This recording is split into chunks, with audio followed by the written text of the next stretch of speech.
How y'all doing, man? It's your boy the man, KJN_man. That's debate. Catch me on Universal Debates. Catch me on What It Sound Like podcast, where you get your best reviews and interviews. Catch me on the BLERD Cartel. We doing well, and then catch me on the BLERD Approved Entertainment. TapN No CapN. Where basically, if you're a blurred and you've seen it, then what's your opinion? And this is the co-host.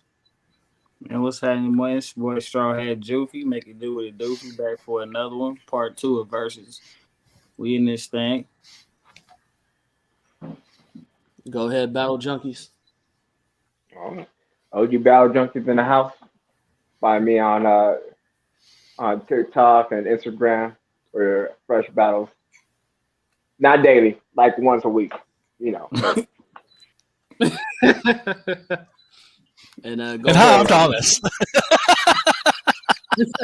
No, I have no call sign, no nickname. I'm just Thomas. Unless you want to call me the Word, because they get to be blurred, so I'm the Word. Hey. I see what he did. That's a WERD. That's funny. Yep. Word up. Word up. That was a corny joke. There we go. Hold on. It was smooth, though. I like it. No. There's a band called Korn that has a song called Word Up. Oh, wow. There's levels, bars right there. Yeah. That had fucking layers, man. I'm Shrek up in this bitch. For the last verses, man, I apologize for the technical difficulties, you know what I'm talking about, but I'm definitely here for this one. We're going to keep it in prayer, you know what I'm saying? So we're going to go ahead and go straight in to our first battle of the night, and then after the fact, we're going to do a overview of all the verses that we had and just give you all the taps and caps. Secret. All right, so Ooh. Universal Debates. Secret Squirrel versus Perry the Platypus. What's y'all vote, man? Who going first? Who we starting with? I can go first. Go ahead.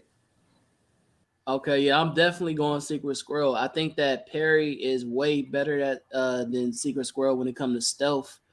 I think that when it comes to hand-to-hand combat, Perry also has the super leg up. Thank you, my brother. He has the leg up, but when it comes to gadgets and equipment and all, Secret Squirrel wins by a landslide. I mean, it's just unfair. You gotta remember, you comparing a dude with a fedora versus a man with a, you know what I'm saying, with a bucket hat. The bucket hat is a hood one, you feel me? So the hood man gonna win. You know what I'm saying? So always go with the bucket hat. Go the hood. You know what I'm bucket saying? hat. But I got the bucket hat on me. No, I'm going Secret Squirrel too, bro.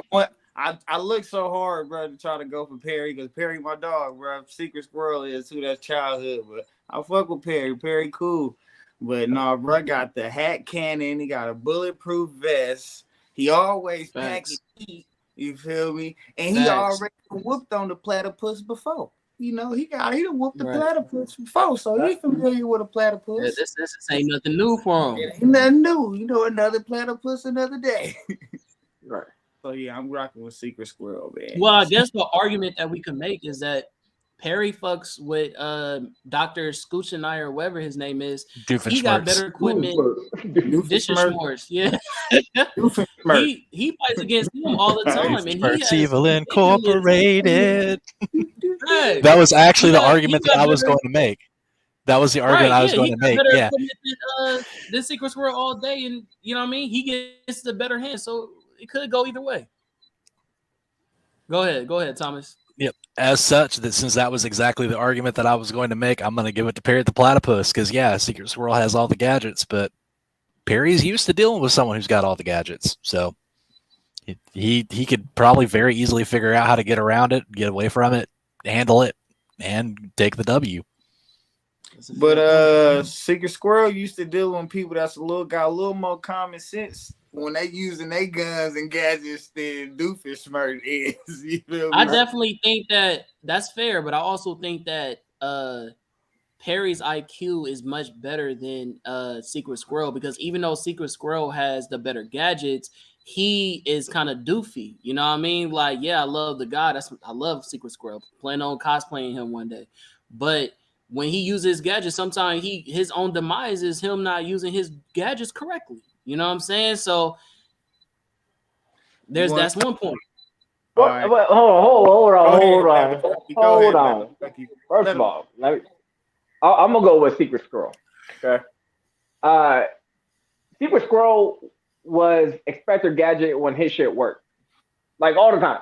The only time when his shit didn't work is when his mole sidekick with the fez hat fucked shit up. Morocco. And he would go and save Morocco from more dangerous, treacherous shit than Perry had to save anybody. Perry has to play weekend with a fucking madman whose daughter takes care of him. You know what I mean? Like, I don't know. He's smart to a certain extent, but his whole ambition is to take over the Tri-County area. That's not even the Tri-County, and he's failed countless times. He was thinking small. Like, you thinking small, he's thinking big. He didn't even have big ambitions. Like, yo, Perry is taking the time of his day to babysit this nigga to make sure he doesn't get hurt himself. Well, I want to argue that, because if you think about it, most of the enemies that Secret Squirrel had were like, I'm going to steal these diamonds, or I'm going to steal this gold, or I'm going to do this. Right. So their ambitions were hold on. Tri-County area. Think about this though. That gold or those diamonds, you can only spend them once. If you own a whole tri-state area, you have all the economy of that whole place, so you have cash flow. But he dealt long-term games. He dealt with different type of people, so different mindset, different tactics, different type of approaches. He dealt with the same type of nigga, so he knew what to expect. Harry knew what to expect. And it's goofy. And it's goofy. Speaking about gadgets, like Perry packed the heat. Perry packed the heat. Platypus. Put some respect on his species. He identifies as a platypus. We're not gonna call him a dog. He's the weirdest animal in the animal kingdom, like by far. Yeah, but he's also got poison spurs, homie. So he does. But Secret Squirrel, without his gadgets, is still a master of martial arts. Fact. Let's not play that game. Like, if we're talking about it, Perry is like the nigga from Taken. Like, he's retired. He has one mission. He's gonna get that mission done. That's to take down Duke Smurf, right? And then Secret Squirrel is like James Bond. Yeah, he's like top notch. If I had to send a nigga to save the world, it's gonna be. His name is fucking 000. It means nothing. I don't know.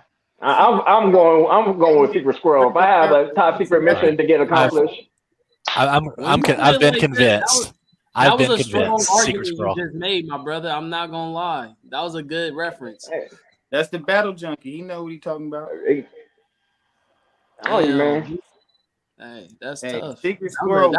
It was valid too. Like Secret Squirrel, you know what I'm saying? James Bond, and then you got Perry, the dude from Taken. Like, you know what I'm saying? Like, that's really that's valid. I'm gonna find you. I'm gonna fuck you up. You got a certain set of skills.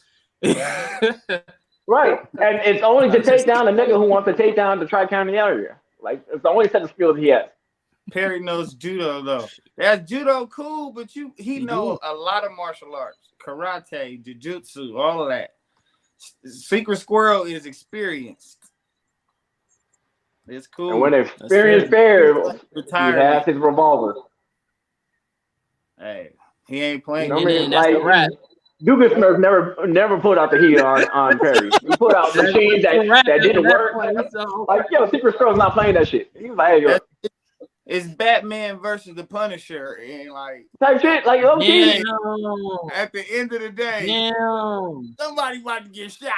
But, yeah, like no one's gonna get locked up when Secret Squirrel's involved. He's gonna get shot. Now, can you imagine the scene though, like where like Dr. Doofenshmirtz just gets fed up when he pulls the fucking toolie out from the nightstand? Like, it's that Perry's platypus. Perry Fucked become around too many. cave. Fucked around too many times and found out. It's me. I ain't no pet. Right. You got a pet, but a domestic. Right, and that's another thing. Like he's just like master of disguise. Like he's fooling two kids trying to enjoy their summer. That's the people that he's fooling with his master of disguise. I don't know. Yeah. I mean, but it also the argument can also be made is that they're geniuses, right? They are prodigies, geniuses for their age, and they still don't know the identity of this dude. So it's also like, you feel me? Like that also could be a point up for him somewhere. Everybody like Superman and Metropolis, like no one knows who the fuck he is. Like we all know. The curl, you do the little curl. You see the S curl. Everyone forgets. How many episodes Doofus Smirks didn't know it was Perry the Platypus until he put his hat on. He's like, right. Put the hat on. Perry! Talk about master of disguise. Set the bar low. Right. Like someone, you know what I mean? Set the bar very low. That kind of reminds me of and so is Secret Squirrel, but Secret Squirrel actually is a master of disguise. Perry the Platypus just put on a mustache. Perry. Secret Squirrel actually turned into something. But we also know that Secret Squirrel his disguise is crazy. So we also not gonna make it seem like just because he got that title that his shit wasn't crazy. Motherfucker just put a mustache or a mask or some shit like that. Bro, he was Batman mixed with Inspector Gadget. Yeah. Right. But like I said, his shit works. His shit works all the time. Facts. How about Perry? Part of Cyborg? Ooh. Perry, there was that episode. My brother got a Cyborg. That's a different conversation. Secret Squirrel got a cannon in his hat. He just blast. I mean, can we just talk about the hat real quick? The hat is a quantum tunnel. Suitcase. He got a car. Yeah, right. Like, shit. Physics doesn't matter to this nigga. Like, he has a pocket dimension in his hat.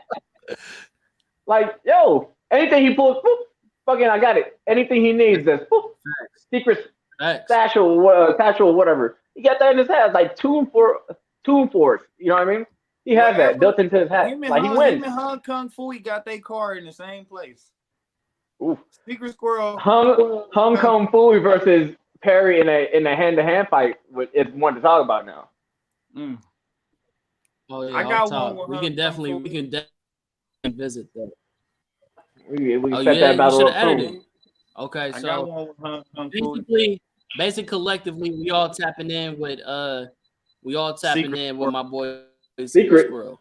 Tap in with Secret Squirrel. Yeah, I've been convinced. All right, bet. I feel good now. Tap in. I feel better now. Y'all got me last time. Next time we got you. Get it. All right, so this is a very controversial post by yours truly. Oh God. I already know where we're going with this, but let's go ahead and get into it. This might take up a lot of the episode because it's early. Who would win? Bruce Leroy or Wendy Wu? Let's get it. It's a good fight. Like it's a good matchup. I haven't seen the first one, and I haven't seen the second one in years. Black Samurai, the Black Super Saiyan. Hey. Yeah, I think if Wendy pushes him to that state, what's she gonna do? What's she gonna do against a glowing Bruce Leroy? A growing Bruce Leroy? What is that? Glowing. Okay, she glow too. The hands. She glow too. Yeah, Wendy Wu got the glow. She's the female Bruce Leroy. Weird animals though, with the little shit behind her, shit when she fighting, but it ain't like the glow. She a whole avatar out here, bro. She's basically Aang. Facts. But she was still. I don't know. Let's get into it. I mean, I'm gonna have to be convinced about this one because I haven't watched them in a while. So, bro, Bruce, I'm gonna reserve my opinion until I hear you guys all out. Give me a subject you think that Bruce Leroy got for her, and then I pretty much might debunk it. No. I'm saying I'm ignorant on more so Wendy Wu because I haven't watched it in a while. So I'm gonna reserve Okay. my All right. my Let opinion me give until I you hear y'all out. let me give you a one- quick introduction to my Okay. what's up? For one, she didn't even fight the actual person. She fought the person inside of a little girl. It took the embodiment of a little girl, for one. So it wasn't real hands. It wasn't real hands. When she fought at the end, the final fight, when she fought, it was the little I gotta bring this shit up. light-haired girl. Please Yeah, do, well- because this nigga's wilding already. He's already misleading y'all. Already misleading. Okay, I'm like, I don't remember none of that shit. Like the little bit I remember. Hold on, let me bring this shit. Facts. Talk your shit. Talk your shit. So, all right. So, look, let me tell y'all. Give me the introduction. So, first of all, he said that she only fought Her final fight. basically the possessed version of the ultimate enemy that she had to fight, right? But at the ending of the movie, or towards the ending, after she beats the possessed version of him, he comes alive within all the statues of all the people that she just killed or defeated, which are demonic spirits, not regular niggas like Bruce Leroy, but demonic spirits with actual real combat experience that's been fighting for over 3,000 years, all combined into one dude. And yes, that was the actual avatar of the dude that she was supposed to fight at the end of the movie. So that's already debunked. She didn't just fight no female. And then you said no hands. That girl has stupid hands. What are you talking about? That sounds like Possessed and all, fighting but she fucking had Shang dumb Tsung. hands, bro. Basically, exactly. It was like some strong shit. I'm literally watching the fight right now, and I see this bitch Wendy Wu go up a scaffold with her fucking ankles. She does a like Yeah, she got the the little. fuck. She does like the crow, the frog, the crouching tiger shit. She got all the Bro, embodiment. exactly. Crunching Tiger, bro. If you thinking about Kung Fu Hustle, she even got super speed, my dude. Like, she's superhuman. She's not like Bruce Leroy. Yes, Bruce Leroy has really fast speed reactions, but she has combat speed, like where she's fighting at that speed and running at that speed. You feel what I'm saying? She literally ran to school from home, and it was literally like watching The Flash. She's physically faster, and her combat is way faster than Bruce Leroy. So come on, man, stop playing with Wendy Wu. Bruh, I think Bruce Lee got way too much combat experience, bruh. He fought like actual people, real people, that was their combat experience. The top thugs, the top martial artists in the neighborhood all came to get at it. He fought about 12, 13 of them at one time in the club. You feel me? And we don't even know how far the glow went. You feel me? For one person, and he had the glow, and they was getting down. They punched through walls. All kinds of shit. My brother caught a bullet with his mouth. So, that's strength right there. Okay. Wendy Wu wouldn't be caught dead kissing nobody Converse. I'll tell you that. That's first and foremost. Oh, okay. Hey, go ahead. Hey, oh, you want me to Talk go your there with shit. it? Talk your shit. I'm done. Oh, you Y'all know he posted this during Black History Month, too. So, I did. It's cool. This during Black It's cool. History Month. Y'all can give it to I Wu-Tang Too Young. It's good. I'm done now. Y'all done fucked up. I don't even want to have this conversation. You about to fucking log out of here? Done with this shit. He told that nigga to kiss his Converse, and what'd he do? That's the man you defending? That's the man you defending? Come on, bro. He didn't even. You believe he the one. He didn't even believe he was the one. He spent most of the movie trying to believe in himself. Sometimes you got to figure it out the hard way, but you ain't gonna do that. You ain't gonna. You know what? I knew you was one of them. Okay, so after reviewing the footage, Nah. what are putting hands on Bruce Leroy? Facts. Talk your talk. Come on. The ref had to go over the tape. I literally just watched the tapes right now. Both the final fight scenes. One is putting paws on this nigga. One is doing some off the wall shit, and Bruce Leroy. Maybe it was production limits back in the day. Right. But these niggas ain't moving that fast as Wendy. Not This as bitch is old. monkey clawing all around the walls, doing triple backflips and shit. Yo, Bruce Leroy is doing, She got speed. and he getting hit by these motherfuckers. I mean, they hitting hard, but and she's dumbass strong, bro. Like she literally had, I think it was what, five demonic warriors try to hold her down, and she was able to. It's low key Crouching Tigers versus Karate Kid. So y'all can go have it. It's all right. I know how it is, Leroy. It's all right. You know what? If they would have gave my nigga a part 2, it would have been a different story. I can see that. Could have been. Could have been. But watch my boy on Vlad TV, man. They said they was talking about it, man. They should have gave him a part 2. Y'all wouldn't be talking about it, but that glow was different. We tapping in with Wendy. Thomas didn't go. I haven't seen Wendy Woo in forever, and I have never seen Last Dragon, so I don't have an opinion. Guarantee if you watch the 2 tapes back to back, you're gonna go with Wendy. It's like Crouching Tiger versus Karate Kid. You've sold me on it. Like just the way you've been explaining it. Yeah, I believe it. But the whole time though, I have been thinking. Sadly, this isn't one that I doubt that we have this one lined up. But this is definitely one I want to make. But Juniper Lee versus American Dragon Jake Long. Now that's a fight I want to see. You said what's the first dude? Juniper Lee. Yeah, you never heard of Juniper Lee? Cartoon Network. The pink hair. Yeah, she was a Chinese girl. She had like a little pink highlight. Yeah, she fought. Yeah, she's basic. Both of those shows came out around the same time and had oddly similar plot structures. I got Jake. Just one was Disney and the other was Cartoon Network, and it just happened to. Not the second Jake, the first Jake. Well, my boy Battle Junkies, me and him had inspired a post that he made that I thought was a beautiful versus between Jake the American Dragon versus what was boy's name from Shaolin Monks? Chase Young from Shaolin Showdown. The Shaolin half Showdown, man, half fucking Komodo dragon nigga. Hold on. What were you saying though, Thomas? What's her name? I'll type it in right now. What's her name? Juniper Lee. Right? Yeah, tell me how you spell it. Juno, J-U-N. Juniper. Oh shit. Lee, L-E-E. WB, right? No, Juniper Lee was Cartoon Network. No, I'm talking about. Okay, I see what's going on. Shaolin Showdown.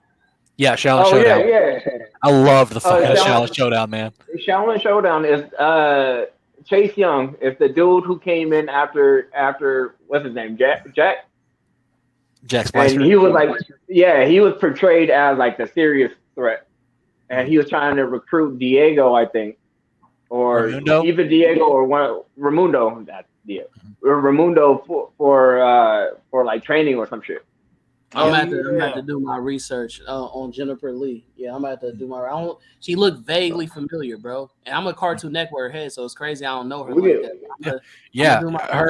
Her and American Dragon Jake Long have a lot of fucking similarities. They came out around the same time too.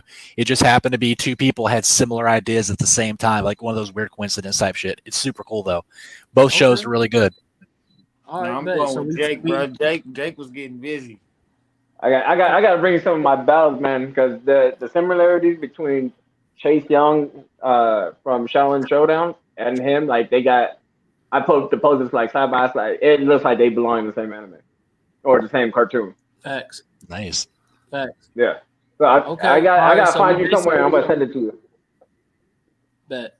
So we basically tapping in with Wendy Wood, right?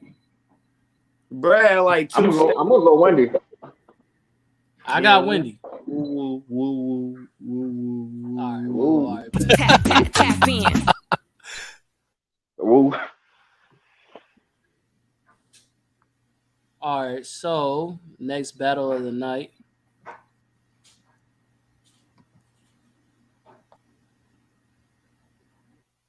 Boom. We got Mirio Tagato from My Hero Academia versus Saotao Nice from Hamatora. Location, where was the location? Oh, I got you. I'll bring it back for you, my brother. The UA Sports Festival. Location: UA Sports Festival Arena, and this is a post by Battle Junkies. So I'm gonna let him go ahead and Basically, every his- Japanese anime battle arena you've ever seen. It's just that. It's just Pretty a much. concrete slab square. That's You can picture Nice as like an exchange student. Yeah, we know They're what the going to the festival. You know what I mean? Like, yeah. It's just a plain ass battlefield in front of people. small as hell. Two supernatural kids with superpowers going at it. Don't get your ass. You've seen it in Yu very Yu good. Hakusho. You've seen it in Dragon Ball. You've seen it in every fucking anime you've ever Every seen. tournament arc. Every tournament arc. That one arena right there. Right. If they're in it's like if they're a teenage protagonist and they got some type of power, I'm gonna put them there because it's like the easiest way to display their powers. If they could have a bunch of classes fucking fight with their powers, why not other people? That's fair. That's essentially it. You got familiar with both characters?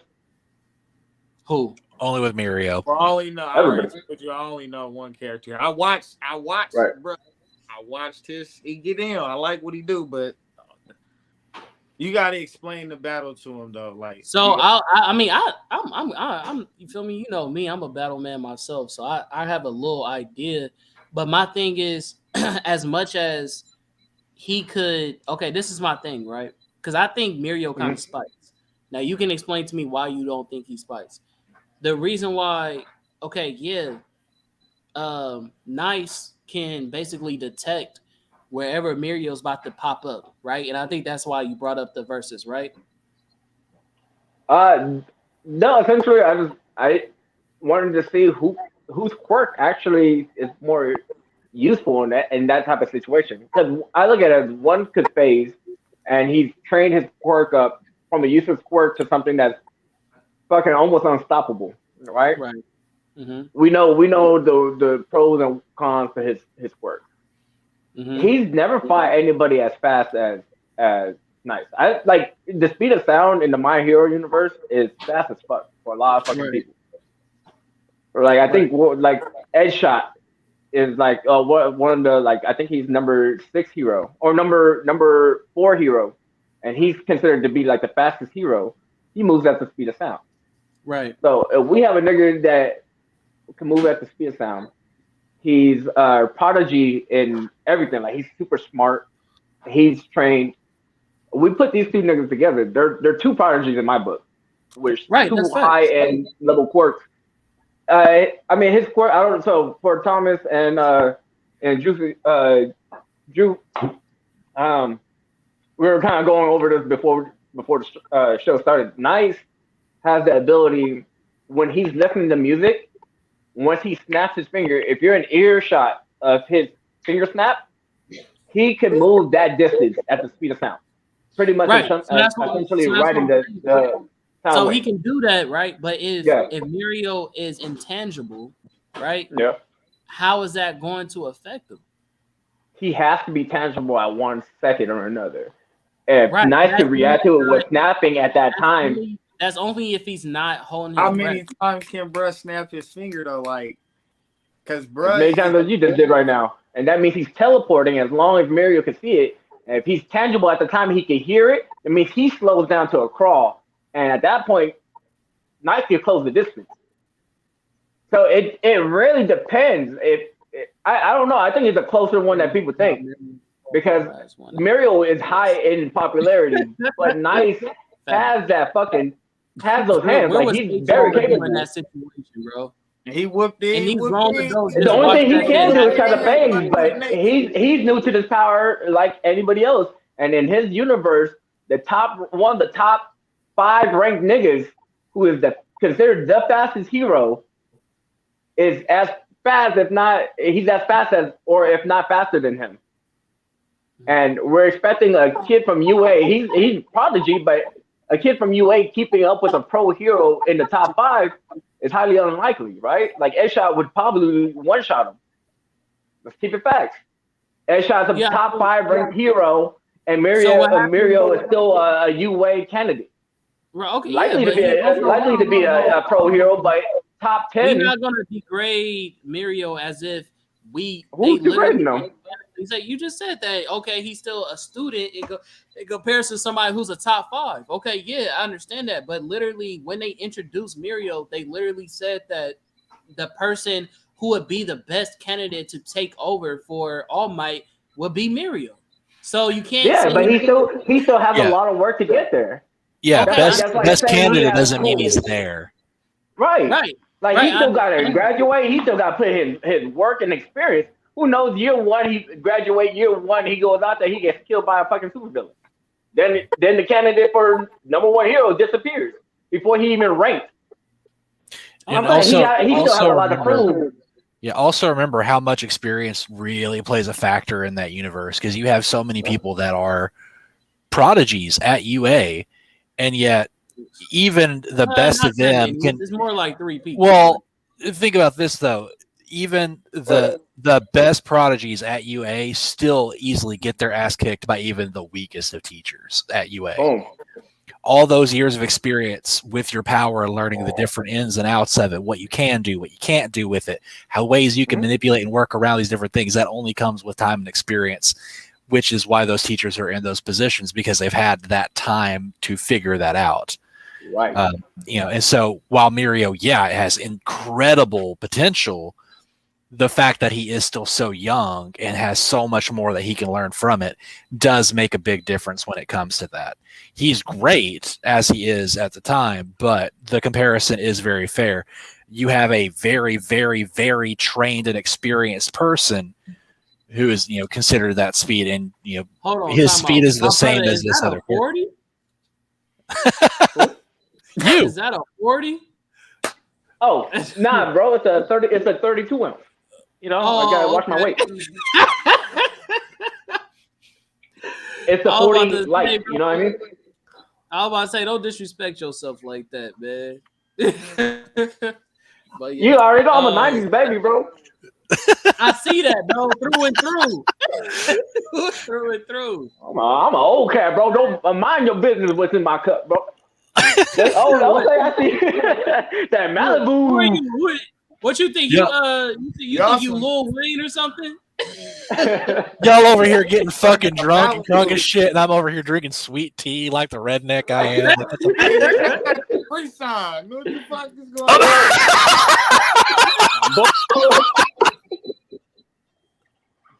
Stay I want to hydrated. be cool like you guys. I want to be cool, man.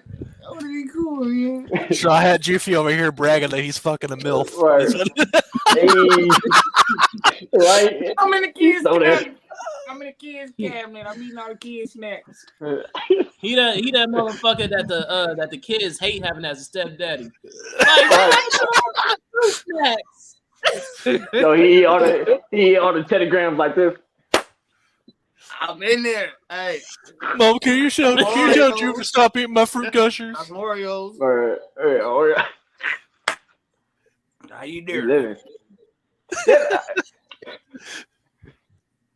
I don't know, man. I think so basically, Mirio has a lot of potential, but is he up there? And do people give him more credit? I think so.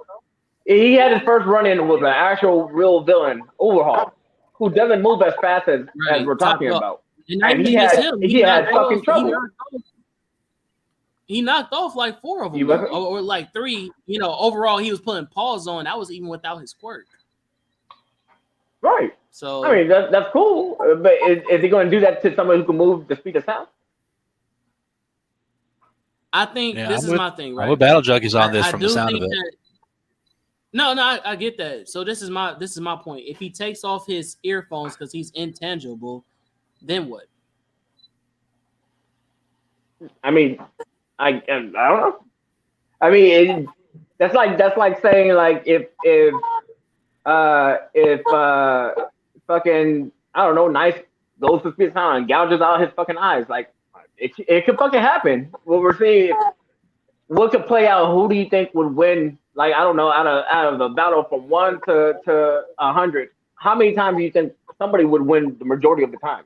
I think the likelihood of that, I'm going to give it more towards Nice. I'm gonna give it to Mirio based off of like he's not just he doesn't just have a great quirk to combat what Nice has, but it's also because he's completely intangible, right? So it doesn't matter how fast he travels. What you're basically saying is that okay, yeah, I can keep on just bouncing spot to spot, but at some point we're going to get in contact with each other. If we're getting in contact and one of those people are intangible, I give it to Muriel being more combatively sound to be able to pull off that feat to put hands on Nice in comparison to Nice being able to do the same thing to him when he's intangible. You get what I'm saying? And Muriel's extremely smart too. He's also, like you said, a prodigy. He's going to figure out his quirk, just like how he went after an overall by himself. He ended up getting drunk by other dudes' quirk and having to fight somebody else that made him disoriented while trying to get shot. He knocked both of them off at the same time. And that was why being drunk. And then figuring out overall his power in the other guy. So it's like he's also extremely combatively sound and experienced. So if I'm going off of that, I think that Muriel can pull it off. I give it a 7, or no, not 7, like a 6 out of 5. Like, yes, do I think that Nice can beat Muriel? Yeah, it's a possibility. But I think that Muriel has the better power skill to take out Nice. You get what I'm saying? I do. I am still going to give it to Nice. With all that being said, like, at one point, you can't be tangible and win a fight. Intangible and win a fight. At one point, you're going to have to be solidified. And if that's the case, if you move at the speed of sound, you make everyone look like they're frozen. And you get that one clean-ass hit on them. People while being intangible. So, like, they'll be trying to... Oh, wait. When he did that? When he fought, he can. So they would try to hit him and block, right, and stop him. His fist would go through their hand and still make contact, so he can still be intangible while. You feel me? That takes an incredible amount of concentration, and when he lost his concentration, he lost. I think he lost because of his heart. You know what I'm saying? His heart was that he allowed trying to be the hero, that hero mindset, to save a girl whose powers was putting, people in jeopardy. He should have just let her get shot. That's another whole conversation. But at the end of the day, if it wasn't for him sacrificing his power, you know what I'm saying, he would have won that fight. Clear. If we put Nice in that same situation as Muriel, Nice would have beat Overhaul and got the girl safely within under a minute. Because Overhaul couldn't keep up with him. He would go and break his neck, come back with the girl. Done deal. So we talking about being a villain. I mean, he can knock him out. Let's say, boom, behind the head with the fucking club. I don't know. Knock him out. Right. But he could one shot. I can say he could one shot Overhaul. He could punch Overhaul with the speed of sound. Like, he's not teleporting. He's moving that. So you're getting that momentum. Right. We all seen the Flash's fucking singular whatever punch where he punches them around the world. Infinite mass punch. Picture that in a distance of like across the arena. He could cover that arena before Muriel even figures out what his quirk is. He puts over his. What you're saying with that perspective, right, is that put in the same situation, Nice would have been able to pull it off. Okay, that's fair. People have different tactics. People have different power moves or power skills that are better set for a situation. That still doesn't take away from the fact that if Muriel and him fought, is he gonna be able to pull off that same feat? No, because Muriel's intangible. Yeah, he'd probably be able to knock off. I think I know how to wrap this up succinctly. If we're talking about a long-term fight where both of them are just trying to test each other out and figure out each other's powers and stuff like that, I think Muriel would be able to take it because he would be able to learn and understand the ins and outs of the works. But if we're talking about initial first thing, trying to go for first blood as fast as possible, Nice has it. Nice is going to be able to be like, all right, we're wrapping this up now. Before Muriel even has the chance to go intangible. And set in the arena that is set, normally they have them right across from each other, right? They say ready, set, go. Nice is not going to sit there and just let me Let me see what's going on. He's gonna put his headphones on, and it'll be up to Mario to either go tangible or not tangible. He can feint it. We all saying Jujutsu Kaisen with Boogie Woogie. I don't need a fucking snap. Like, yo, I don't need a snap right away, and then you could be wild out. I can see you go underground. I can kind of figure out how your quirk is. The moment you pop up, I don't know. I think like just like Thomas says, as soon as the match starts, I think he's gonna hear a snap, and before even Muriel could react, he's gonna get knocked out the ring. Yep. The longer the battle takes, the more it goes to Mirio, but I don't see Nice letting it go on that long. Oh, what? This way. He gotta be able to hit him. Eloquently said. Gotta be able to hit him. That's the thing. All right, but go ahead. That's on you, Jill. I think only if Muriel could react to the speed of sound. And I don't think he could. I don't know too much about Nice. I mean, the presentation sound good, like from what Battle Junkie saying about him, but I don't know. I never watched that show, so I don't know. Would you guys concede the little clips that I seen of him, bro? Nice, but I still think Miro can handle that because even when he be transparent and all of that, he can still make contact. Like when he saved the little girl when bruh had her in his arm and he rushed him, he made them fly and he dropped her and he kicked through, but he didn't make no contact for real. But it was like a gust. It shows amazing concentration. So I think all the concentration in the world won't let you react to a speed of sound fucking hit. But that's what I'm saying though. He already was, especially if you didn't know it coming. Listen, he already was reacting to one speed of bullets, right, which is very fast. He also was reacting to Midoriya, who is also extremely fast. Maybe not the speed of sound, but he does have ridiculous speed reactions. You know what I'm saying? And when Mirio fights, he automatically goes into intangibility. That's what he does. So if you in the location that you put it in, he's not gonna wait to see what he's capable of. That's exactly what Mirio does. He goes intangible, goes in, waits to see. He literally would go into a wall, scope out somebody's powers. That's what he can't do that. He can't do that. That's not how his quirk works. His quirk makes him blind. He goes completely blind, deaf, and smells. Listen, no, I'm not talking about underneath the ground. That's not what I'm talking about. I'm talking about he'll peep his head out, like when he did in the wall. Like he'll be intangible, but he'll peep his head out. Which means that part of his face. That means that part of his face is tangible. I'm saying he could do that at multiple locations.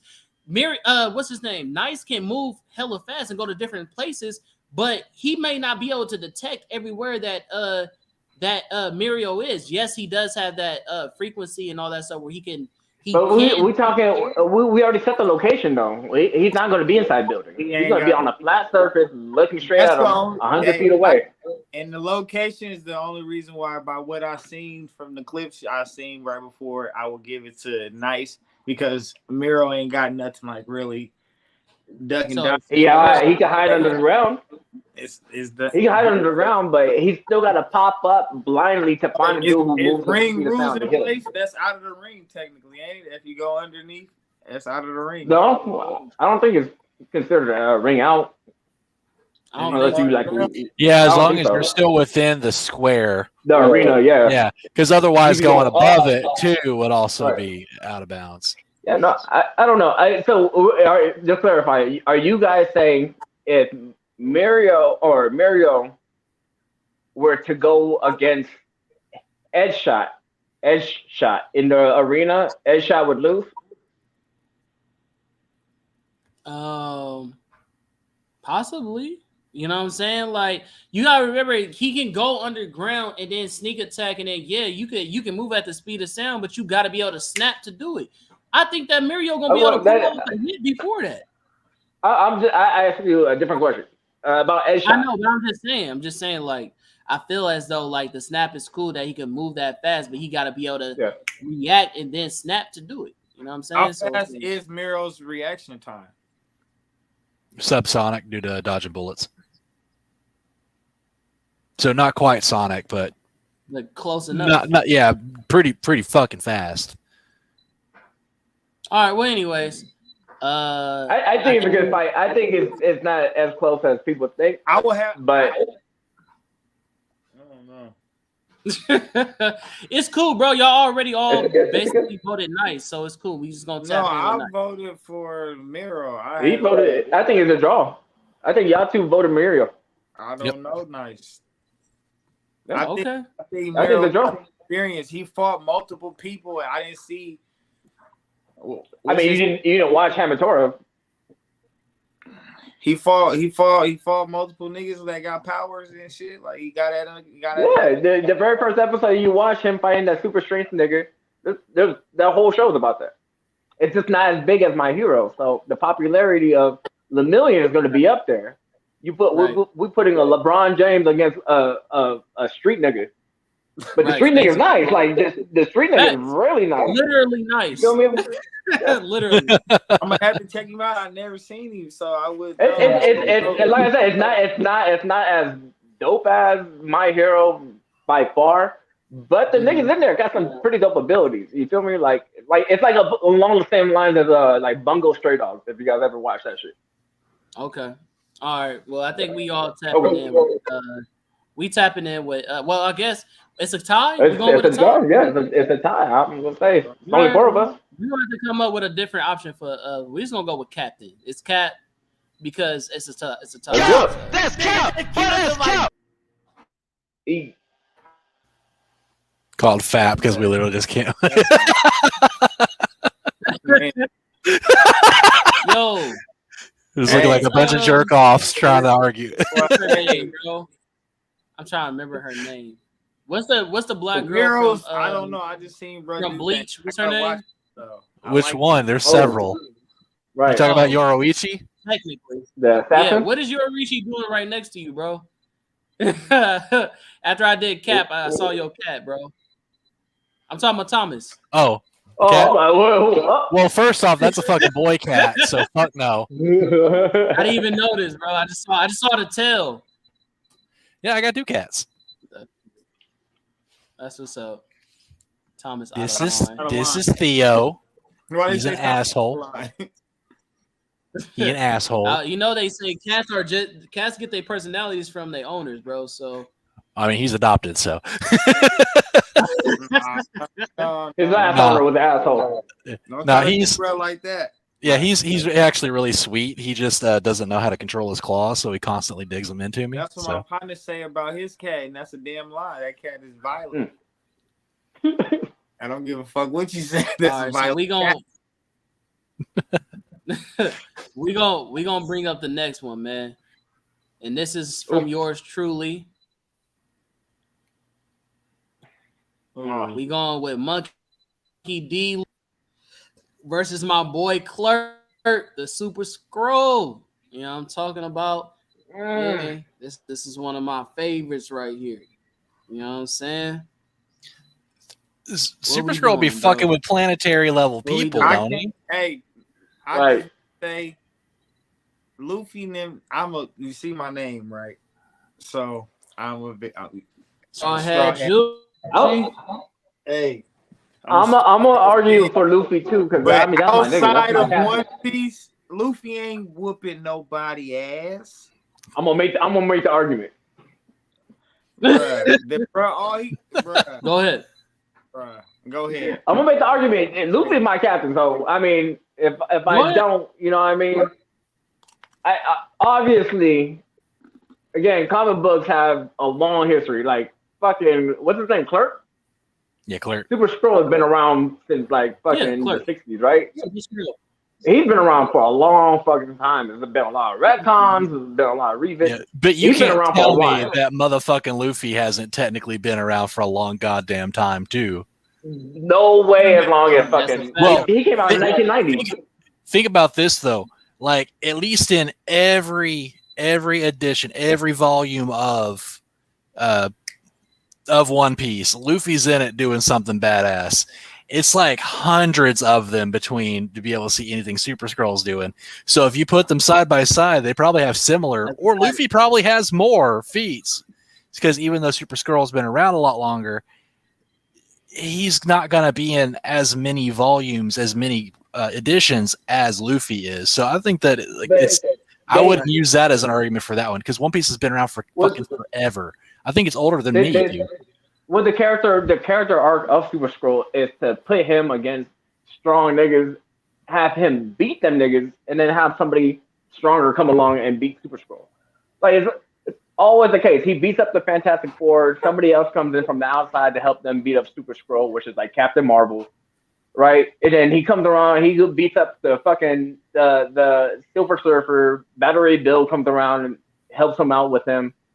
He fights the Thing one time. The Thing, depowered, beats him. So it's like he's weird. He's weird, but I put him more towards the more cosmic, nigga. Like I put him up there. So I'll put him up there with like probably like just below the Heralds of Galactus. Right. Yep. Which is very powerful. Which is very powerful. You know what I'm saying? Luffy can't fuck with him, but I'm gonna make the argument either way. Gear I'm gonna make the 5, argument anyway. He's actually Gear 5 beat Luffy, Silver yeah. Surfer and stuff like that. So it's not like he's Yeah. not. He can be. That's what I'm saying. He fought Silver Surfer. Silver Surfer had to have someone else come in. Right. And we all know that Silver Surfer has the power of cosmic. You get what I'm saying? So Right. it's like, and he's super Biggest thing, strong, Mark. and he's super fast, and all the other shit. And Super Skrull still whooping. You know what I'm saying? So it's like, Right. it depends on, for me, we all know that Luffy has his transformation when he goes God, and where he transforms into that. He has that now in the manga. I think that form definitely can do Super Skrull easily. The thing about it is that Super Skrull has the power of Invisible Girl. So if you put in the power of Invisible Girl, where she can put an invisible bubble inside your body and expand it, she might damage his internal organs. Now, I don't know how Luffy's body works, but unless his organs can be as rubbery or elastic as his outside body is, they are. Well, then that's an argument. You know what I'm saying? So he can survive that. You know So then the question becomes power versus hacks. And here's my argument for that. I don't think there's a way that Super Skrull could hurt Gear 5 Luffy. I think there's plenty of ways for Gear 5 Luffy to hurt Super Skrull because he's not always elastic. You know what I mean? Like he has to turn his body or that part into elastic. And if he does, like Gear 5 has Toon Force technically on his side. He jumped rope with the bolt of lightning. You feel me? Or with fucking Kaido's body.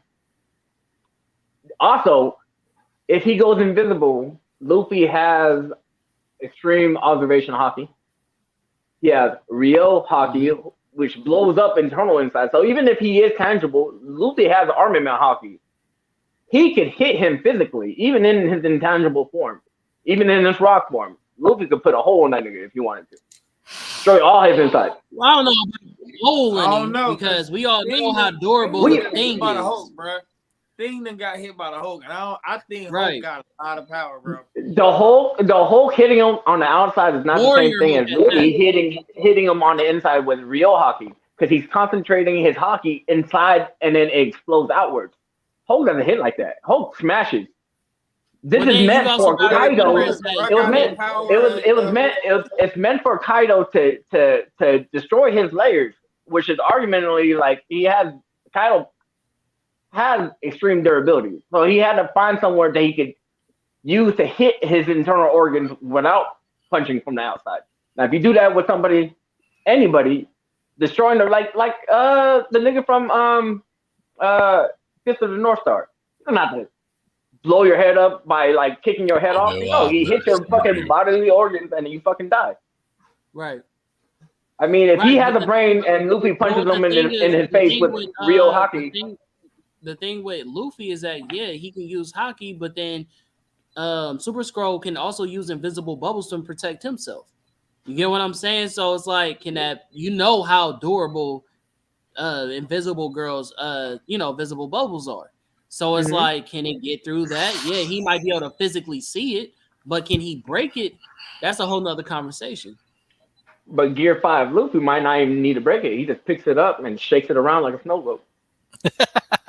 But see, that's the other thing about that is that he has a limited time of when he can use those gears. True. And a limited time of when he can transform into that God Luffy form of Toon Force. Very true. So the difference between him and Super Scroll is that Super Scroll doesn't have any time limit on using none of his powers, and he can use it to the full extent of all the Fantastic Four.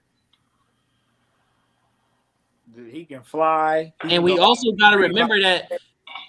Go ahead, bro. My bad. Go ahead. I'm just like, bro can fly. He can breathe out of space. You feel me? So he can definitely take him out of space. So he's just like, bro ain't gonna survive. He can't breathe out of he can't breathe out of space, and he can't breathe in water. And Super Scroll don't have neither one of those problems.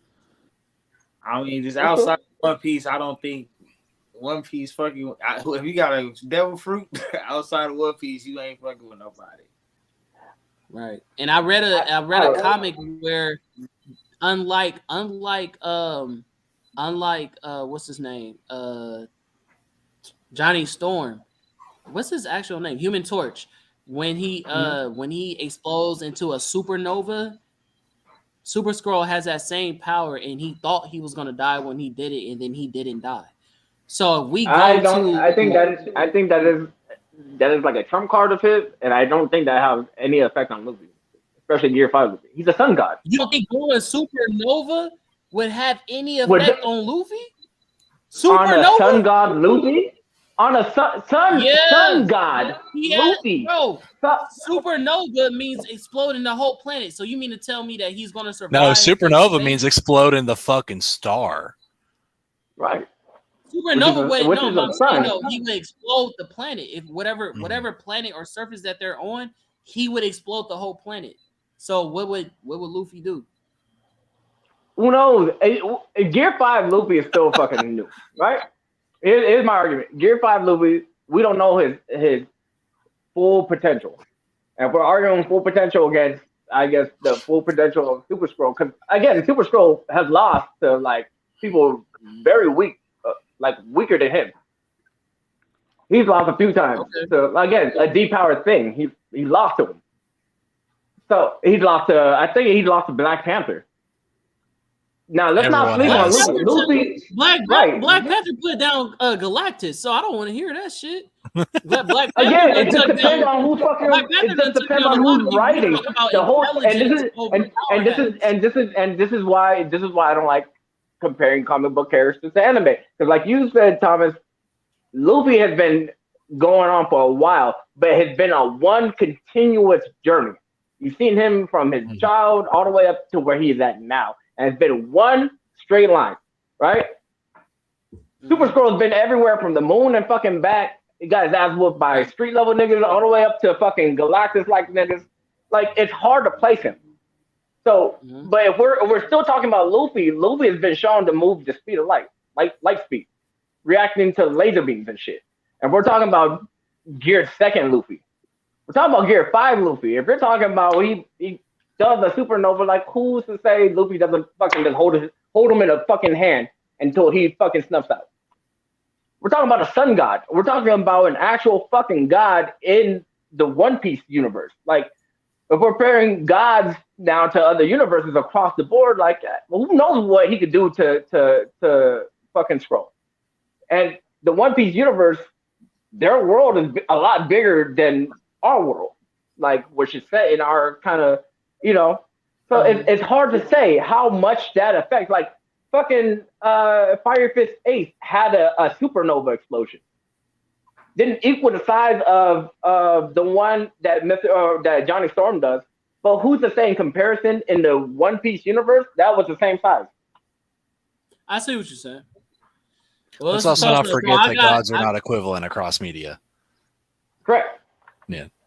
Correct. So it's just one of the things that's hard to say with anime and comic books. If we had to say, I generally, like I said, I agree with y'all niggas. I'm just making an argument because no, that's fine. At the end of the day, Luffy, I'm just arguing out of favoritism at this point. At the fucking Mr. Bias, that's my captain. That's my captain. I ride or die for my captain. I feel you. I'm gonna I can't be Zoro. I'm gonna go with Super Scroll at the end of the day, but like, I don't know. Luffy's that nigga, and so if we're talking about that long playing out battle between Naruto characters and One Piece characters, I think Naruto characters are towards like they're top heavy. There's like 10 niggas on the top of your hand that rise the whole universe, and then everybody else is just fodder. Like majority of the fucking Kahona 13 are just all fodder. And like all the characters in One Piece are a fucking threat. If they were to walk over to the Naruto universe, it'll be a fucking problem. That's all I gotta say. All right. That's fair. All right, Thomas and Jew. I'm gonna get back at you about that One Piece versus Naruto. But yeah, man, I'll do it all day long. I don't know. I like to argue logic. Like you could literally convince me otherwise that Naruto is better. But after watching both series, yeah, it's what Luffy's picking up shit masses like when he's like 17. That's like a Gear 7 fucking feat.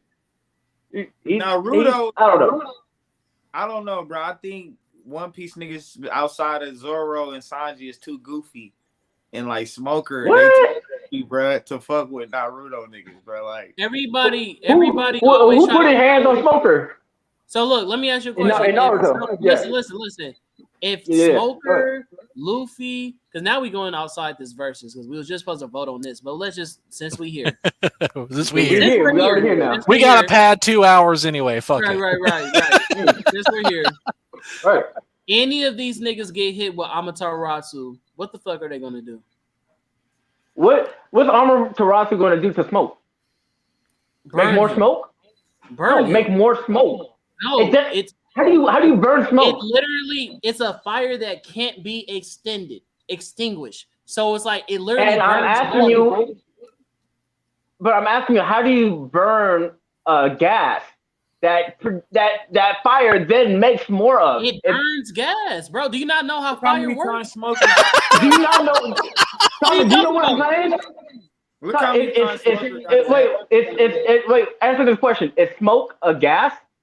No. It could be air, it can be gas, it could be any of those chemicals. That's not what smoke is made out of. And it's still, what's smoke made out of? It doesn't matter. The fire's still gonna burn. It does matter. It kind of does matter if that person's completely made of it. So smoke if you're saying smoke is made out of the debris that is being burned mixed with whatever oxidant and whatever accelerant is being used. So it is a mixture of it is a mixture of solid and gas. And yes, work like that because Luffy was able to grab that nigga and smoke for him. He grabbed the tail end of that ass and dragged him back and slammed him in the snow. That nigga. That's when he learned hockey. Yeah, but yes, those things you can further burn. You can make it hotter because. But then what's the byproduct? What's the byproduct of that? Is it more smoke? No, fire doesn't burn clean. Yeah, fire does not burn clean. It always produces something, right? It's always like where there's smoke, there's fire. So if you burn smoke and he's made out of smoke, he's just making more smoke. He's not the Phoenix, bro. He's not gonna be gas, get burned out, and then just come out the fucking smoke. That's not how that works. It happens simultaneously. So as you burn, you're still producing smoke. If the smoke gets burned, he's done. I don't think that type of smoke. I don't think he can produce that smoke. The smoke that comes out of that is his motherfucking ashes. Can he recycle? That's Can he recycle? No. We know that they could produce like Caesar gas, right? He could be all gases. Who's not to say smoker can't be all smokes? Now you're specifying what kind of smoker is. And we don't know. Look like clean. I'm not saying he's a smoker that we know that they control all forms of that, whatever they are. We have gone off on a tangent so fucking far left field. I knew we was gonna go here. That's why I said I knew we was gonna go here. But my thing is, it doesn't matter what type of smoke he is. Amaterasu, the way it works is that no matter what it's on, it's a fire that never goes out. Yeah, stop thinking about it like it's a temperature. Think about it like it's a fucking curse. It's different. It's straight up magic. Oh, Okay, so think they'll think about it in terms of temperature and like what it can and cannot burn. It's a fucking curse. If it's a living sentient thing, it's getting fucking burnt. It's getting fucking cursed. That's what it works with. It lives on water, bro. Yeah, if I put that's the Amaterasu difference. in the middle of the ocean, it's going to be a flame that stays there for the rest of its existence until somebody with Amaterasu with that eye can do it to take it away. If anybody in One Piece gets hit by that, it's done. Nobody's going to be able to. That's it. But that's very like circumstantial. Like that's like saying you know who Sugar is in One Piece. Yes. Correct. He froze. Did he freeze? I know who you're talking about. But we're talking about one power. We're talking about one. We're talking about one OP hacks versus a lot of people. If we're talking about that, we're talking about Sugar's power all day long. She make Madara look like a fucking who the fucking Madara after she touches them? A trinket toy? let's not play hacks now. Let's not. If we're playing hacks, then she comes up and touches fucking Itachi. I think Khan froze, by the way. And then she freaking froze. He's thinking about what I'm saying deeply. Yeah, I'm winning him over. I know. That's that punk ass computer again.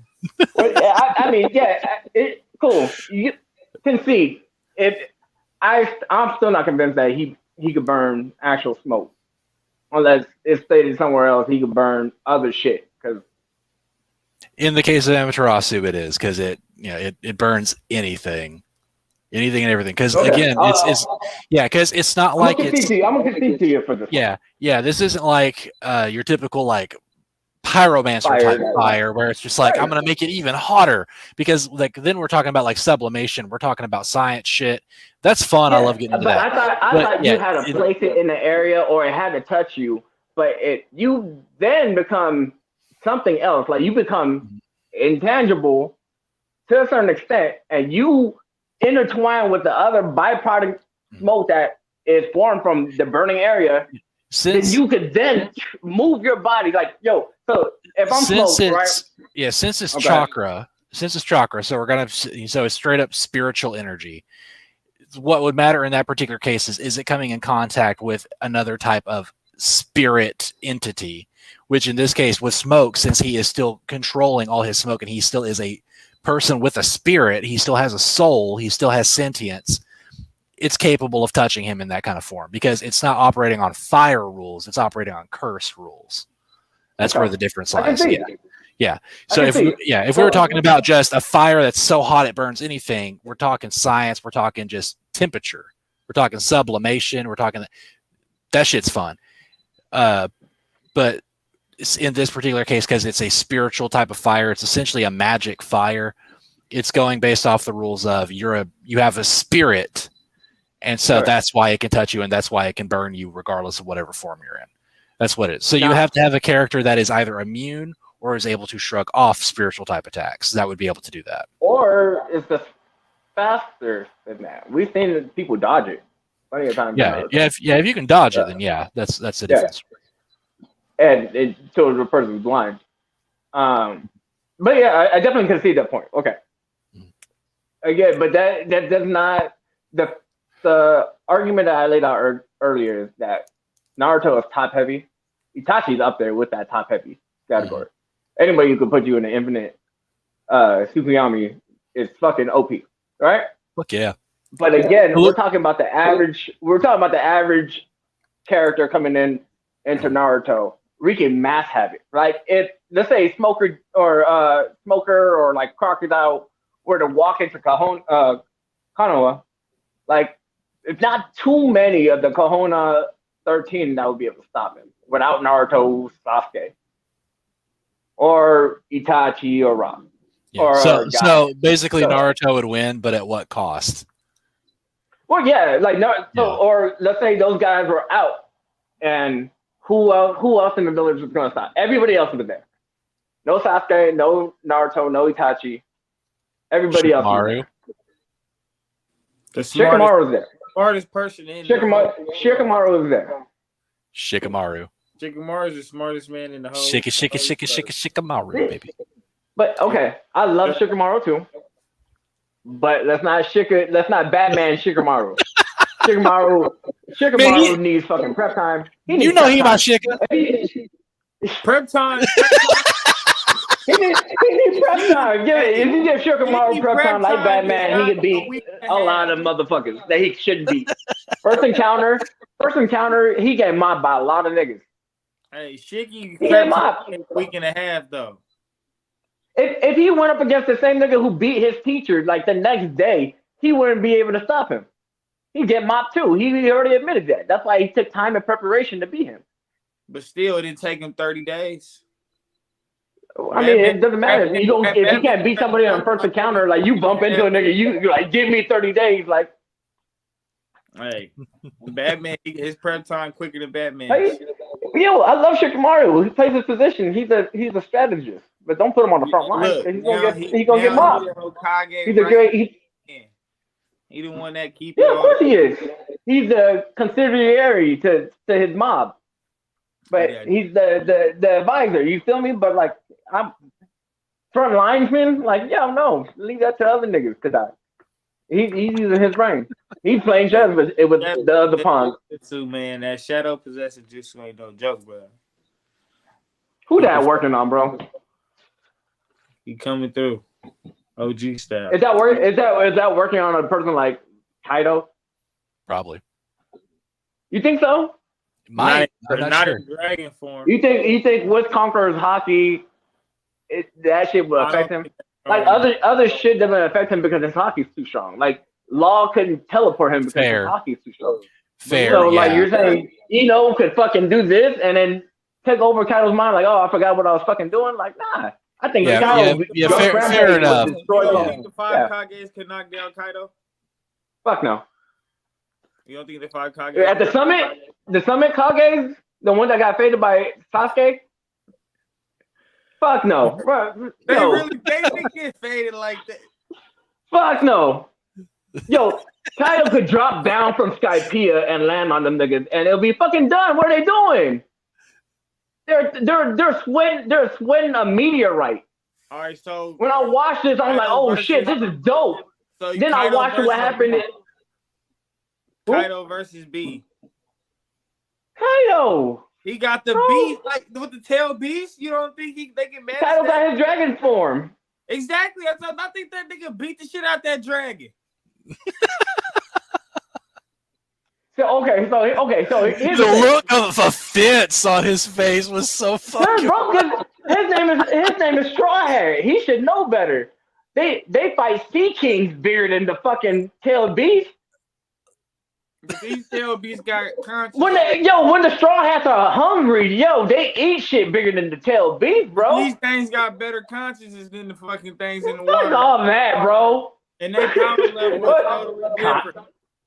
Okay, and we're talking about Kaido, who knows how to fight too. You acting like Kaido ain't got no consciousness when he's a dragon. Man. He knows full well he can communicate. He's talking, fighting 9 scabbards, fighting Law, Kid, Zoro, Luffy, while carrying a fucking mountain.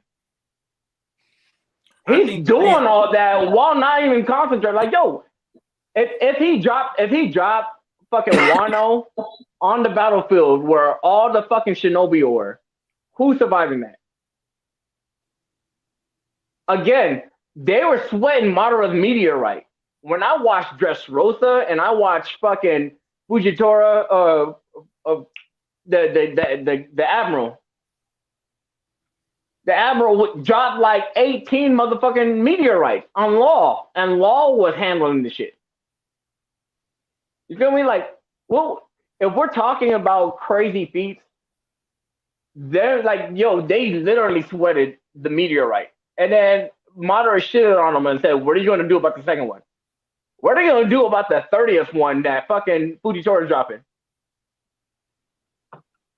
So he dropped him down constantly. I give it to you on everybody outside the Straw Hats. Now, that's a different story. Other devil fruit users got some different powers. You feel me? Because I think Whitebeard will go in Naruto and knock some shit down with that diamond flash shit. But Straw Hats is what I'm saying. Outside of Straw Hat, the crew, I don't think they can fuck with too many crews. What about all the admirals? Aokiji walked into the middle of Konoha, whatever. However you definitely, bro. Them niggas changed. I mean, bro, I'm not talking with the blink of an eye. I'm not talking about outside of the ship. Cause the Aokiji and what's the name changed the fucking climate of a whole island. You feel me? Forever. I know shit for fucking ever. If you can change the climate to a whole fucking, this nigga shits on every. Yo, he freezes the whole ocean or whole parts of the ocean for weeks just to ride his bike. He shits on everybody. Then they get drained of chakra. Then oh my god, I gotta restand. Like no, he just does it casually. It's a watered down version of the X-Men. I feel One Piece is the X-Men. I feel like the different edition of the stop disrespecting my Straw Hats, please. I'm gonna have to take your title off your name. So you don't think Trader One Piece is a different rendition of X-Men? Nah, like, you got X-Men abilities, brother. You got Iceman. You got. That's not even on the Straw Hats. No, you got Brooke. One Piece. You got Brooke. One Piece. One Piece. At that time, I said One Piece. One Piece cover everything, bro. There's a nigga that turns into a jacket. Like if you. The niggas is X-Men over there, boy. Y'all motherfuckers mutants. So since we're talking about X-Men and we're talking about One Piece and all these other characters, we're still waiting on his ass. So while we're waiting for him, you want me to go ahead and do my announcement? Yeah, let's go. All right. So everyone that's still watching, as I mentioned last week, I started running a tournament. It was a fan draft tournament. We got all the characters in. I announced who was moving on to the qualifying rounds, and so I posted them. Kind of fucked up at the beginning of this week. I didn't know how the polls work right, so I fixed it. So we had 3 days to vote. So we have our winners. I thought that I was going to have some tiebreakers. Apparently I didn't. Enough of you voted last second to break all the ties. So here are the winners of the qualifying rounds. And so these will be the 13 characters that are going off into the tournament proper to find the best fan draft for D&D classes. So for Artificer, we got Gilgamesh from Fate, which has apparently been a really contentious pick. We got for Barbarian, this one surprised me. We got Asura from Asura's Wrath. I really thought Kratos was going to take it, but no, everyone voted Asura. For Bard, we got Brook from One Piece. So he made it in. Brook. We got for Cleric, we only had 2 possible options for this one, and everyone preferred Priestess from Goblin Slayer. For Druid, we got Storm from Marvel. That one was a landslide, pun intended. Yeah. We said Brooke is in the Swordsman? No, Brooke is Bard. Bard. Musician. Yeah. They get their power from stories and music and stuff like that. Basically, they have big dick energy, and that's how they get their magic. Boom. Straight up, not even lying. For Fighter, we got Master Chief from Halo. That was one of my picks. From Monk, we got Aang from Avatar. For Paladin, we got Link from Legend of Zelda. We got Khan back. For Ranger, we got Dritz Still Erden from the Forgotten Realms series. For Rogue, now this took forever. Literally, it was a last-second vote that decided the tiebreaker on this, but we got Altair from Assassin's Creed. For Sorcerer, we got Morrigan. For Warlock, we got John Constantine. And for Wizard, we got the best motherfucking wizard ever. We got Uncle from Jackie Chan Adventures. Uncle! That's one more thing. I was so proud to see that he had the most votes. Like, yeah. I'm really happy. I'm surprised that so many of my picks actually made it in. I'm good at this. For Wizards, he won in the Wizard category? Yeah, he won for Wizard. I'm really proud about that. Yeah, I'm trying to put him in the battle. I don't know who to throw him against. I don't even think that he's a wizard, though. I really think that he's he's more of a Shaolin than he is a wizard. Yeah, like he really isn't. Type of... He is capable of doing kung fu. I will give you that. But you think about his power set, his power set comes from reading old tomes and ancient spells and mixing concoctions and things like that. Straight up, he's a wizard. If you go by the rules of D&D. Yeah, if you go by the rules of D&D, he's straight up a wizard.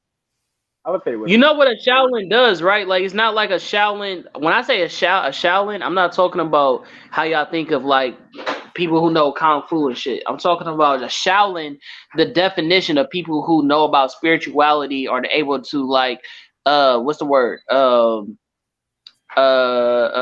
Shit. Hold on. What's the word I'm looking for? Manipulate their key? Is that what it is? Yeah, like through key, and then also like it's like when you what's the word when somebody's possessed and you are able to like dispel it? Exorcism. What is it called? Exorcism. Like they're good at that. That's more of like his realm, in my opinion. You are right, and I can give you that. In that kind of case, I would classify him as a cleric. But in this particular case, since a lot of the way that classes are identified is how do they get their powers, when it comes to cleric, that's just a god saying, you're one of my chosen people. You now have the powers to do that. Your faith literally gives you power. But for uncle, it comes from meticulous study and research. And that is straight up how a wizard gets their powers. So while of course, with how I set this up, it's entirely up to interpretation when it came to how people could draft. If you just genuinely thought this character fit that particular thing, if you had picked uncle, you could easily put him as monk. You could have put him as cleric. You could have put him as whatever you wanted. For me, when I drafted, and because I drafted uncle, I went based off of similarly to how D&D does it, which is how do you get those powers.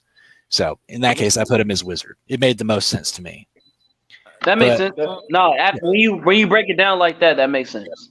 Yeah, because like if you look at all my picks, that's exactly how they get it. Because I had a couple of people asking about Link, like he wouldn't, like they were saying, oh, he wouldn't be paladin, he would be bard, or he'd be fighter.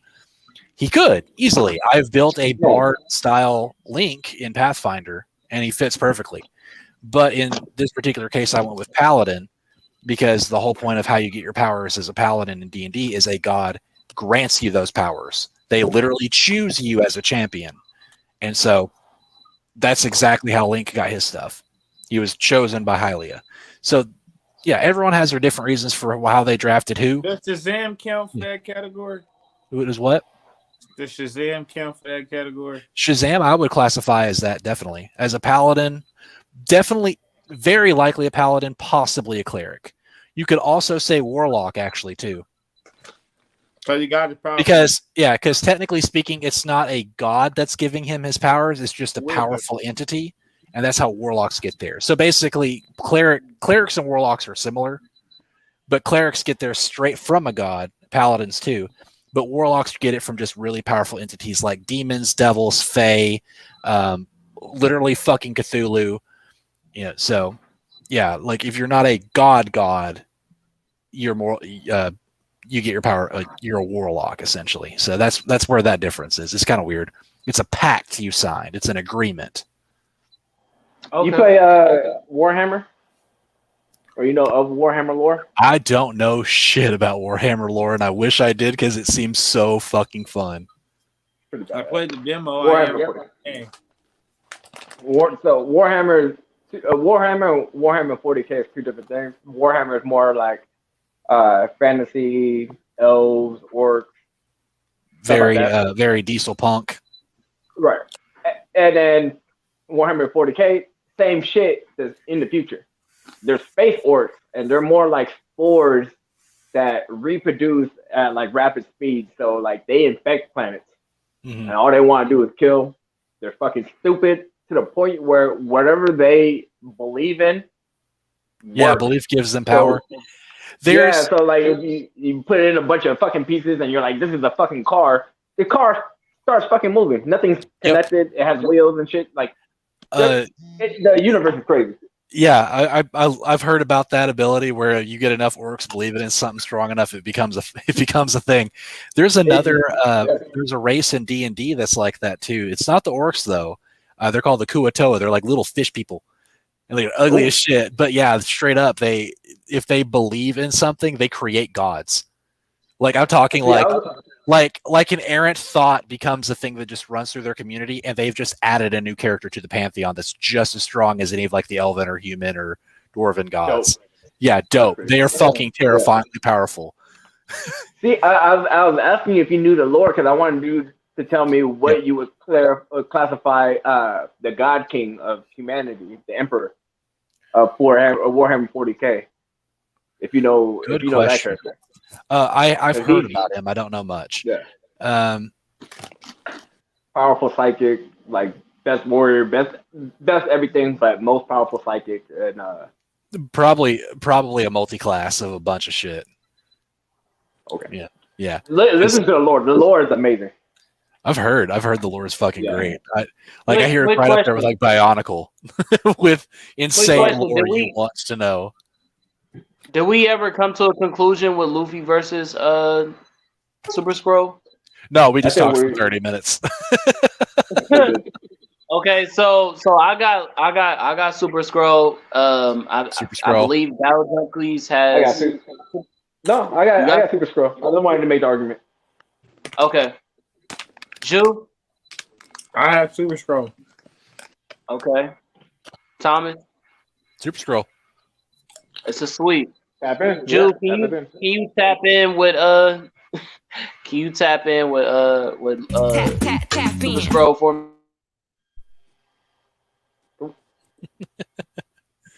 We're tapping while Battlejack is fapping. Now my laptop wants to start. Quick wiggle of the hand. Bro, that was Pop a wild. flat. It's in the you see it? It's in like videos. I did it already. Yeah, you did it. I missed it. Okay. All right. We got the next one. It happened so quick. I didn't even hear the tap in or none of that shit. All right. Well, let's go to the next one. Welcome to my world. Right. Oh, we talked. Yes, sir.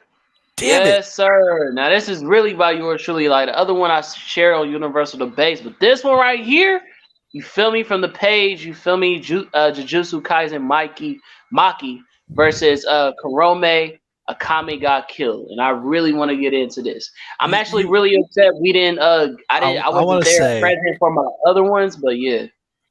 I want to say real quick, I am mad as shit about this matchup because I want to watch both of these animes so bad, and I keep fucking forgetting to do it. I haven't seen either one. They're both on my list, and I keep forgetting to watch them. And you ain't seen Akame got killed, bro. No, these are some of the best animes that's out there. I'm not gonna lie. I've heard, and they're on my fucking list, and I keep forgetting to watch them. So I'm mad about this because I should know. What'd you say, Drew? I said, Kyle put me on to that Akame got killed, though. I ain't gonna lie. Is it good? You know, fire. That's amazing. Fire. Bro, when I picked it up on accident, and I was like, oh, what the fuck is this? And I like just binged it. Yeah, I was like, I just stumbled onto it. Damn it, you keep picking shit I haven't seen. Bro, that's tough, bro. That's why I usually try to let people know like what we have going on before we do the live. But hey, not everybody attended this time, so it is what it is. But to give you, I guess I'll do an introduction. So just like how y'all kind of learned how me and Battle Junkies was going against each other for a second and gave an overview of all the powers and shit like that, I'll do the same thing for this one so y'all get a pretty much a good idea. So what Kurome, the sister of Akame, she has a cursed weapon that basically summons the dead.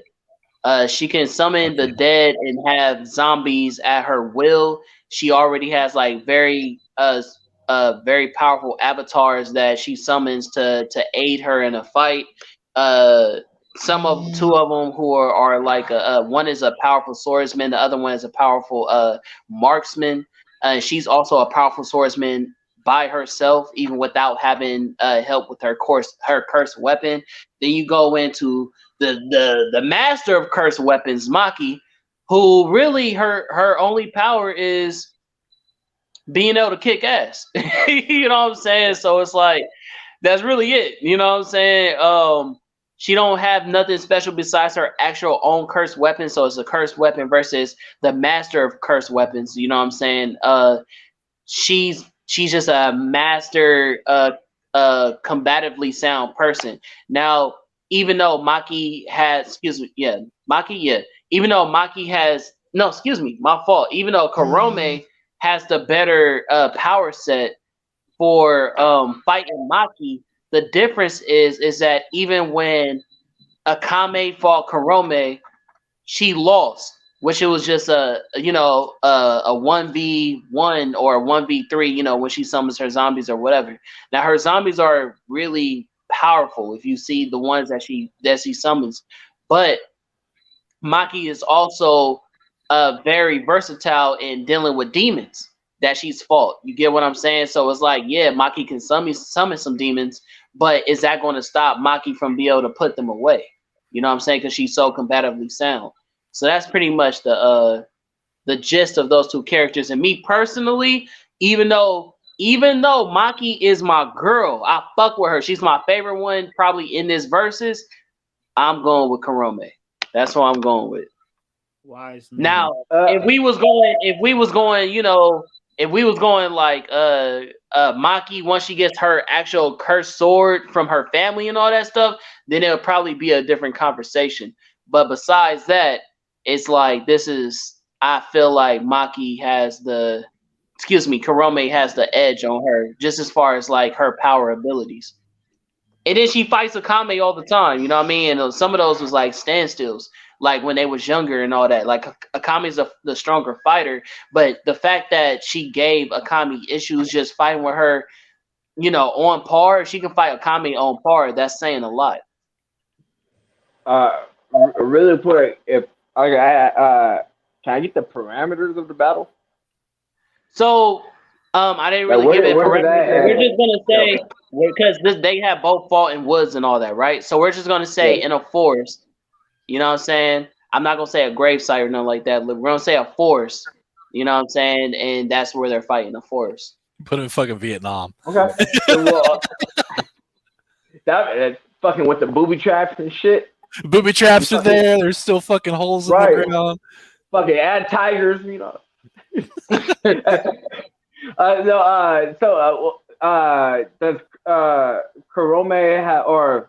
Karome have her puppets like all as attendant? Yeah, she has all her puppets. Karome sweeping. Okay, sweep. It's a sweep. No diff. If she has all her puppets to start with, like if she has, I don't even know like the speed that she could ride them. It's full feet, but I know full feet, right? Like full, like they like from the full feet. She fought against against Night Raid almost single-handedly with just her puppets, and then the help from that one guy with his weird shit. But the main people giving the people trouble or Night Raid trouble was just her puppets. So they're all highly skilled. More so skilled than all the like fodder demons that Maki fights. And Maki is very proficient one-on-one. If it was a one-on-one fight, no help from puppets, it's just because Karome is no sleep just with her sword by herself. But if that was the case, then there could be an argument made for Maki. But if she has help from a sniper, from a fucking monkey, if they could delay Maki for a fucking millisecond, then Kagome in there. Like you said, she fights. But the girl that she summoned, the Karome for the marksman that she summoned wasn't a sniper. She was like a pistol user. You get what I'm saying? Yeah. So it's like it's not like and we all know that Maki can catch a bullet with her bare hands. So it's not like, you get what I'm saying? It's not like it's a sweep because you can shoot those powers, but she got that cursed energy where she could just snatch a bullet up and keep moving. So let's not let Maki get control of Karome's weapon, and then you feel what I'm saying? Then it's a wrap. So let me counter that. We've seen. Have you seen the argument or the fight between Garo, right, in One Punch Man? Yeah. Which one? The Garo fight when he fought all the A rank heroes. Yes. Similar predicament, right? Similar predicament. The only thing is Maki doesn't grow faster and stronger and more proficient the more they fight. She gets more worn Okay. down. She gets tired. They had a cowboy in there, literally fighting Garo. His job was to keep him at bay, and you could do that at mid distance with 2 pistols. While she's focusing on not getting fucking shot, Kurome, the skilled assassin swordsman, or one of her other many puppets could step in there. Maki's definitely proficient when it comes to sword or other martial arts in a one-on-one or when fighting a bunch of hordes of fucking father monsters. But if you watch Jujutsu Kaisen 0, when she had to go up against one of the main antagonists, that shit happened off screen. Like, they even showed the shit. That was how fast she lost. That nigga whooped her fucking ass. And he had father thing. So, like, it But was... we all know that demon was extremely powerful. Like, I don't even know if Kurome could take him down. Yeah, because she couldn't even fuck with that green machine that they when she got after she lost her sister, that little whatever the fuck it was. When they was fighting and bro had to push her out the way because she was about to get smashed, Kurome, and fucking Kame got killed. Whatever. Right. I know what you're talking about. Yeah, he had to push her out the way. She was about to get smashed. Bitch froze up. And I mean, that's her puppet though. That's what her puppet supposed to do. Right. But it was but that actually has an advantage. When Maki may be able to get a clean shot, if her other puppets may and already not be distracting her, another puppet's gonna be ready to risk their life to save her because there's no life attached to it. There'll be no hesitation. I think the puppets is Kurome's only advantage though, because I think Maki. That's a big advantage. I think that's it's 6 people. The regular without the puppets, I think Maki has a very good advantage at getting that W. But with those puppets, hell no. I don't know, and bro. She has one that's a giant, right? I don't know, bro, because even though Maki is a master swordsman, she's amazing. She's one of my favorite swordsmen, right? Kurome literally is fighting against her sister, who is the best swordsman in her whole universe. So she's so fast that she creates after images even after time is stopped. You get what I'm saying? So it's like when you say that, it's like, yeah, Maki is the best swordsman in her universe. But you can bring her to right. Her block. When you bring her to a Kame got killed, then it's like, nah, you cool. You know what I'm saying? Like, I don't know. Which adds to the sweet. Bro, like she fights her sister, which does a 1-shot, 1-kill. Spoiler alert, it's not that big of a spoiler, but Akame's main skill is if she lays a scratch on you. No. You could her main power is very prevalent at the very beginning. They show the episode 1. Yeah. It's like literally 1 scratch and you're dead. She fights her sister, no hesitation. Her sister's dodging multiple times. Akame moves, I would say, speed of sound easily, if not faster. You know, you could probably scale her faster, but she moves probably speed of sound. Maki's still human. Maki doesn't even have cursed powers. We're just saying Maki's skill as a human is like top proficiency, but she. Well, technically, she did have cursed powers because once she stabbed herself to get the power of the cursed sword, that is when she actually got her amp when she was moving so fast. Oh, you talking about Akame? Images. I don't think she was doing that at base. You talking about Akame, right? I'm talking about Akame. Yeah, okay. Yeah, no, Akame is a beast, but I mean, her sister fights the beast off, and was her rival. Yeah. She was the only one who could actually you know what I mean? But no, I think it's a sweet, especially if you had her zombie puppets. Like if you had all of them, maybe 1, maybe 2, like maybe, and again, it's a maybe 1-on-1. It's a maybe 1-on-1. So I think it's a clean sweep. What was crazy is that when I posted this on IG, Maki actually won. So that's interesting. Right. I'm glad. It's fandom. I think it's fandom because Jujutsu is the new hottest thing. And Akame got killed. It's like Hamatora and Bungo Stray Dogs. It hasn't reached that level, but if you watch it, you're like, yo, these niggas could catch their hands with these niggas. Kame got Right. Kame got killed. Like, yo, there's some serious hitters in there. They all deal with divine weapons and shit. Like, yo, there's some beasts, and they're equally trained to kill people in a war zone. Like, these niggas are That's a trained.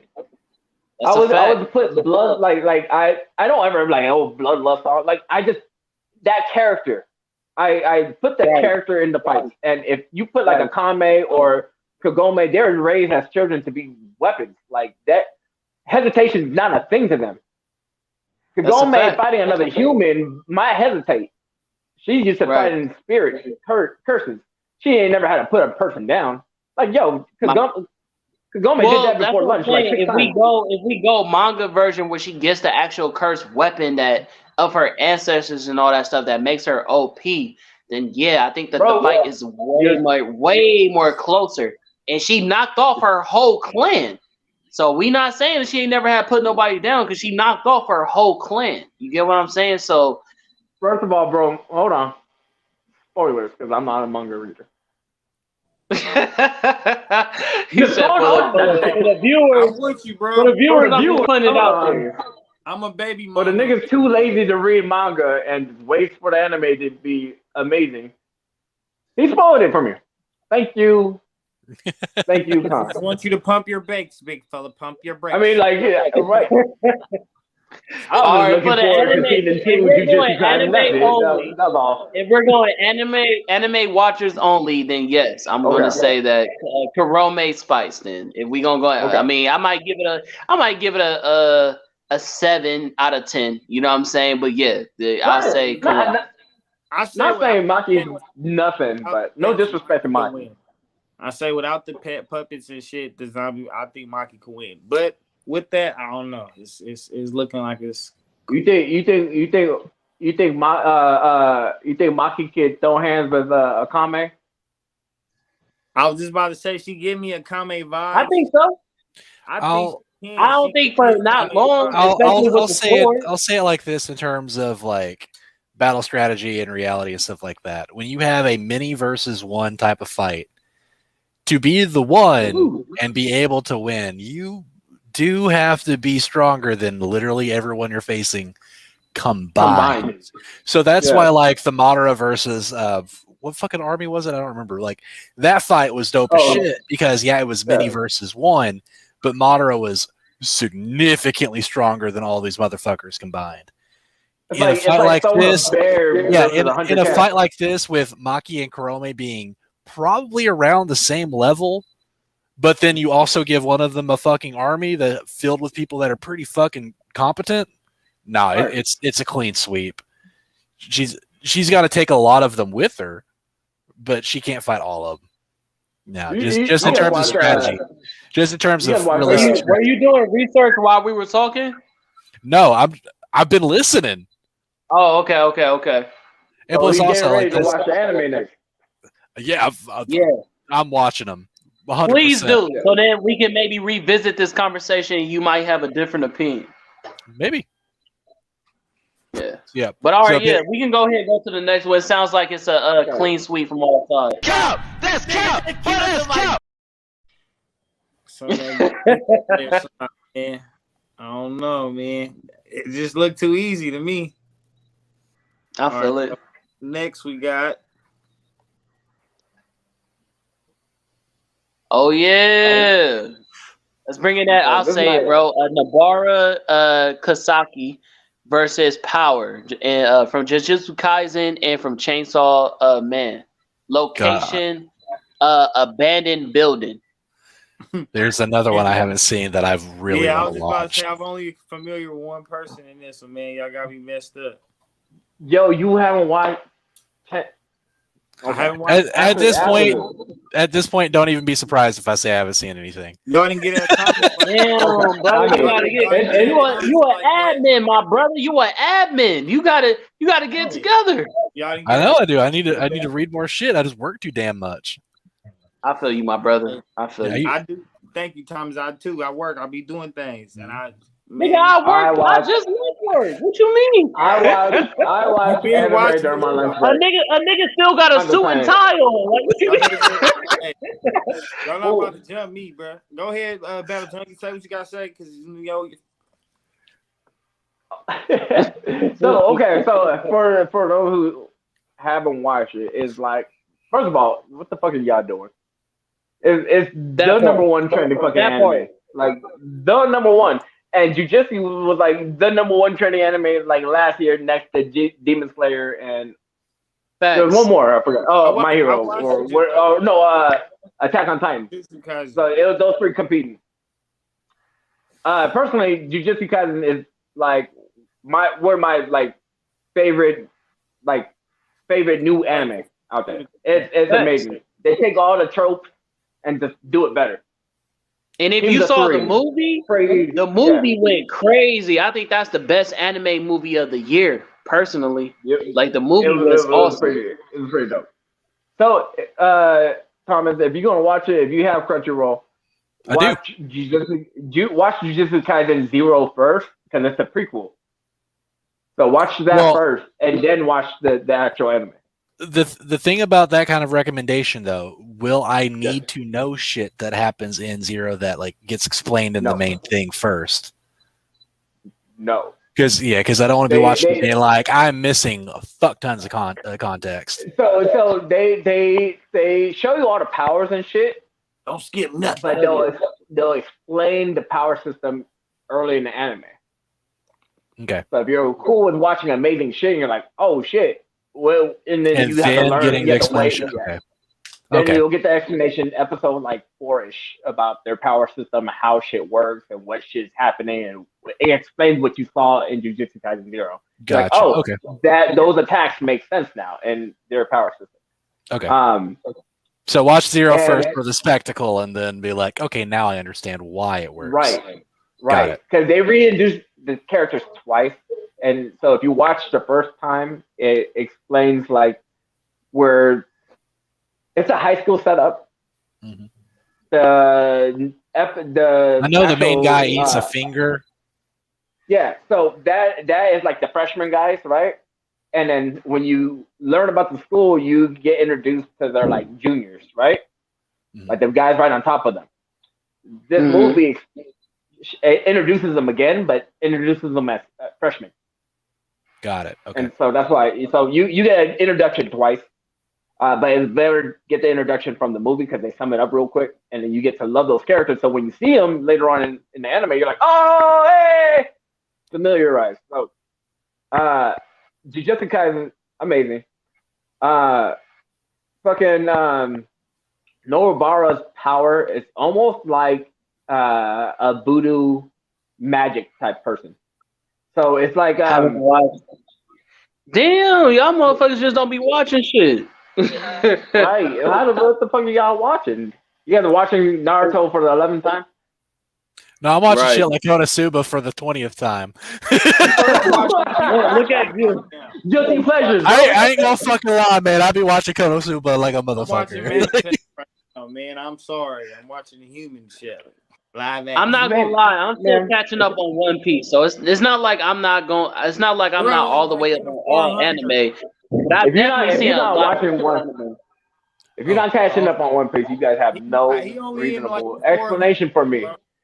I do. I'm watching other more important shit. Obviously, you're not. I'll be watching Sensei on Netflix, bitch. That's what I'm doing. You ever seen Sensei? No, I haven't watched it. Oh, it's good. Yeah. Do we want to do this? Do we want to do this fight first, or do we want to do the explanation of Sensei? Depends. Because I like Sensei. Okay, so Sensei. No, it's not. It's live action. It's by the Wachowskis, the same people that did The Matrix. Okay. So the sisters are the brothers. They're the same people.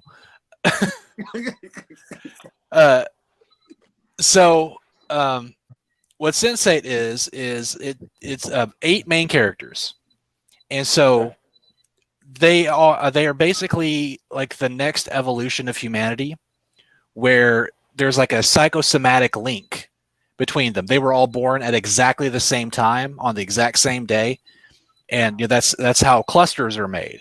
they were just genetically born like this. And so whenever another sensate from a different cluster gives birth, it basically awakens their abilities to be sensates. And so over time, they start like seeing these weird hallucinations. They start experiencing these other things. They start feeling these emotions. They start feeling like they're in other places. Like it straight up feels like they're going fucking crazy.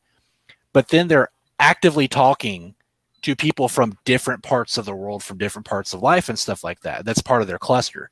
So for instance, the people in the main 8, you have a cop from Chicago. You have a trans woman from San Francisco. I think it's San Francisco. You have a South Korean businesswoman who's also like a Taekwondo master. You have a Mexican actor. You have a German gangster. There's an African bus driver, an Indian. Oh, that's that bullshit. So you mean tell me all the other ethnicities have got all these high ranks, and then you got the African that's the bus driver? Ain't that about a bitch? His story's cool as shit, though. He becomes a politician. Spoilers. An Indian pharmaceutical manufacturer, and I know I'm forgetting one. And a Icelandic DJ. And so all 8 of these people end up getting like really close and helping each other solve their problems, because one of the things about being a sensate is that you can actually give your skills and knowledge to these other people in your cluster. So say one of the big things that you're talking about, like, so why'd they give the African guy the shitty ability? Well, the thing is, he ends up being super useful in every mission they do, because at some point they got to drive. He's the best driver because he's used to driving on the streets of he's used to driving on the streets of Nairobi, which is fucking insane. So you get him behind a Prius or some shit like that in just London, and he fucking goes. Like, so all of them have these powers that are super useful to each other. And so, like, for instance, say that like the Mexican actor guy is getting attacked. Well, now the fucking German dude is aware that he's getting attacked, and he's like, all right, I'm gonna help my bro out. And he takes over the Mexican dude's body and beats the shit out of the guy that's attacking him. Huh. That's dope. But then on the other hand, the German dude is in like a really tight situation where like he's like has a gun pointed at him. He's got to bluff his way out of it. Mexican actor's like, I got you, bro. And he fucking, he lies his way out of it. He bluffs his way. And so it's all about them like getting to know each other better and becoming closer, because like they're closer than siblings. They're closer than blood. Because imagine if you were able to see someone from another walk of life, from another part of the world, and you completely understood who they are, where they're coming from, what they think, how they feel, stuff like that. You would instantly be able to just like really connect with them on this much deeper level. And it's really cool shit. Do they when they switch, do they switch like the perspective? Like, does somebody actually take over their mind, or they just give them their skills?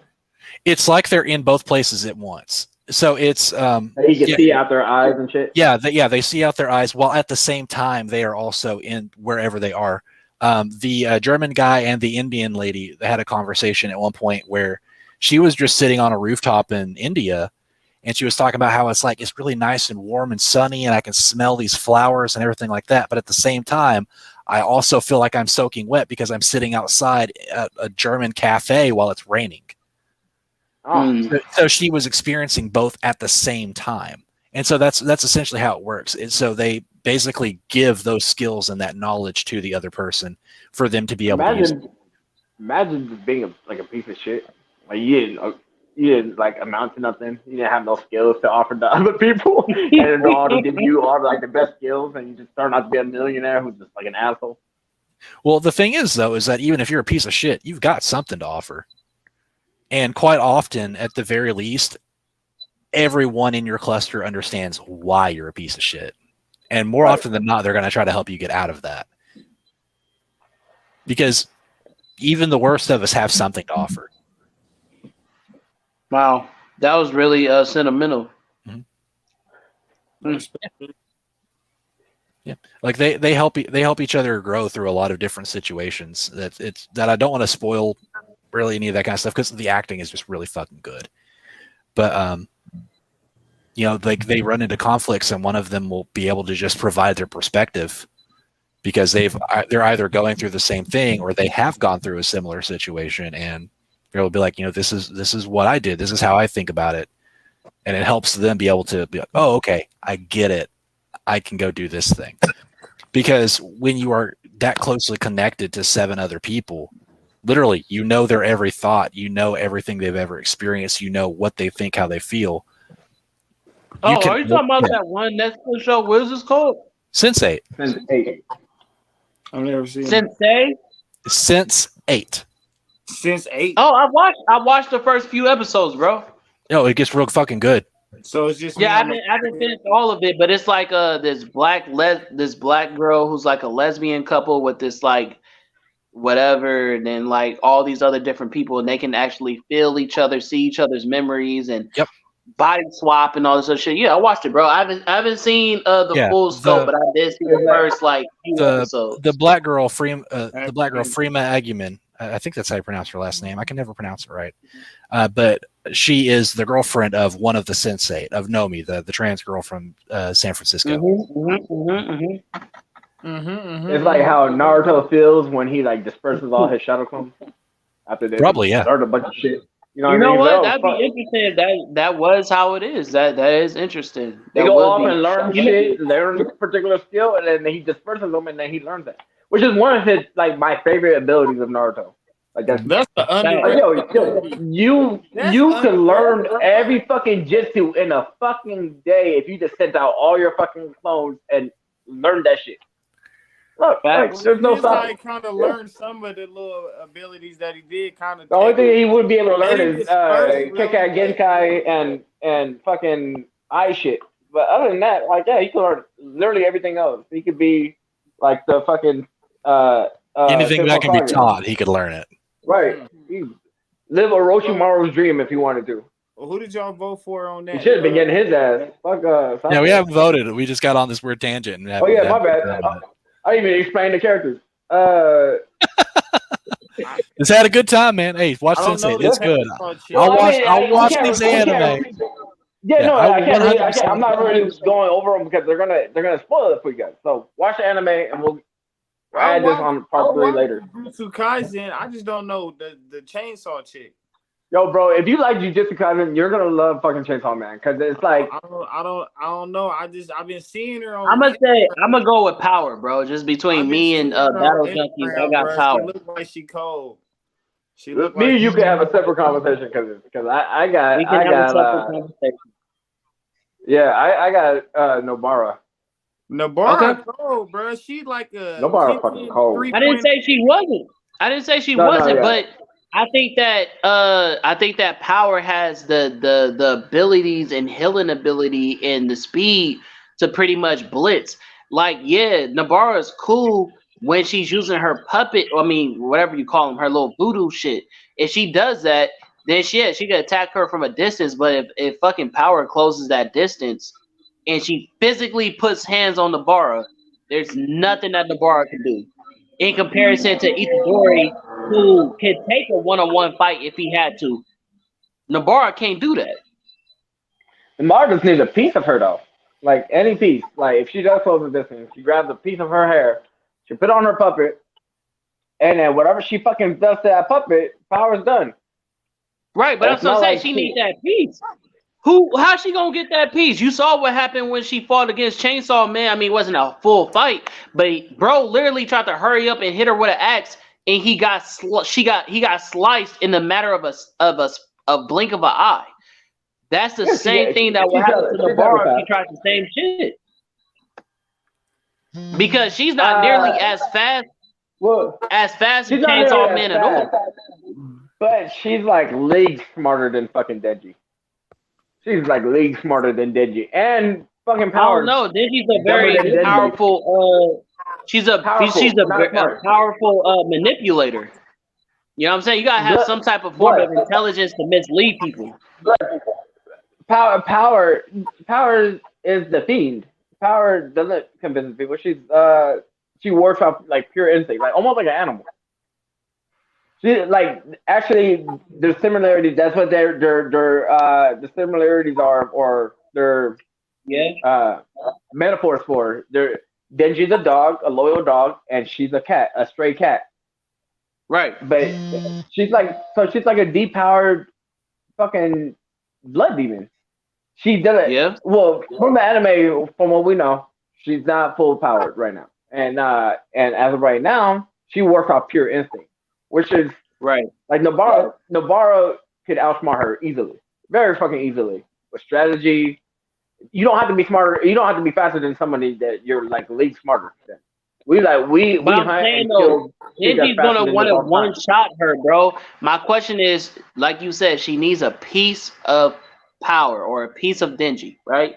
My question to you is, if Denji blitzes her, how is she going to get that strand of hair or clothing or whatever it is that she has in order to be able to hit up that voodoo doll before fucking Denji just one shots her? Because she doesn't need the voodoo doll. She can use it herself. She can use that bond. She uses voodoo doll so she doesn't hurt herself. But remember that last fight that she was with against the twins? She was putting in her own arm because it was connected to the curse. She was stabbing shit through her own arm. She was getting herself fucked up. But Denji's a demon, so she can heal and all that shit. It's not going to affect Denji the way it's going to affect Nobara. You right. I don't know. I still think that the intelligence gap is just, I don't know. I think it's just too much. And the bar deals with demons that move similar speed and have similar animalistic traits as power. As of right now, as of anime power. I know manga power is a whole nother form. I'm on Denji's side, so whatever. I mean, they ain't seen it, so we at a standstill, bro. So we just got to.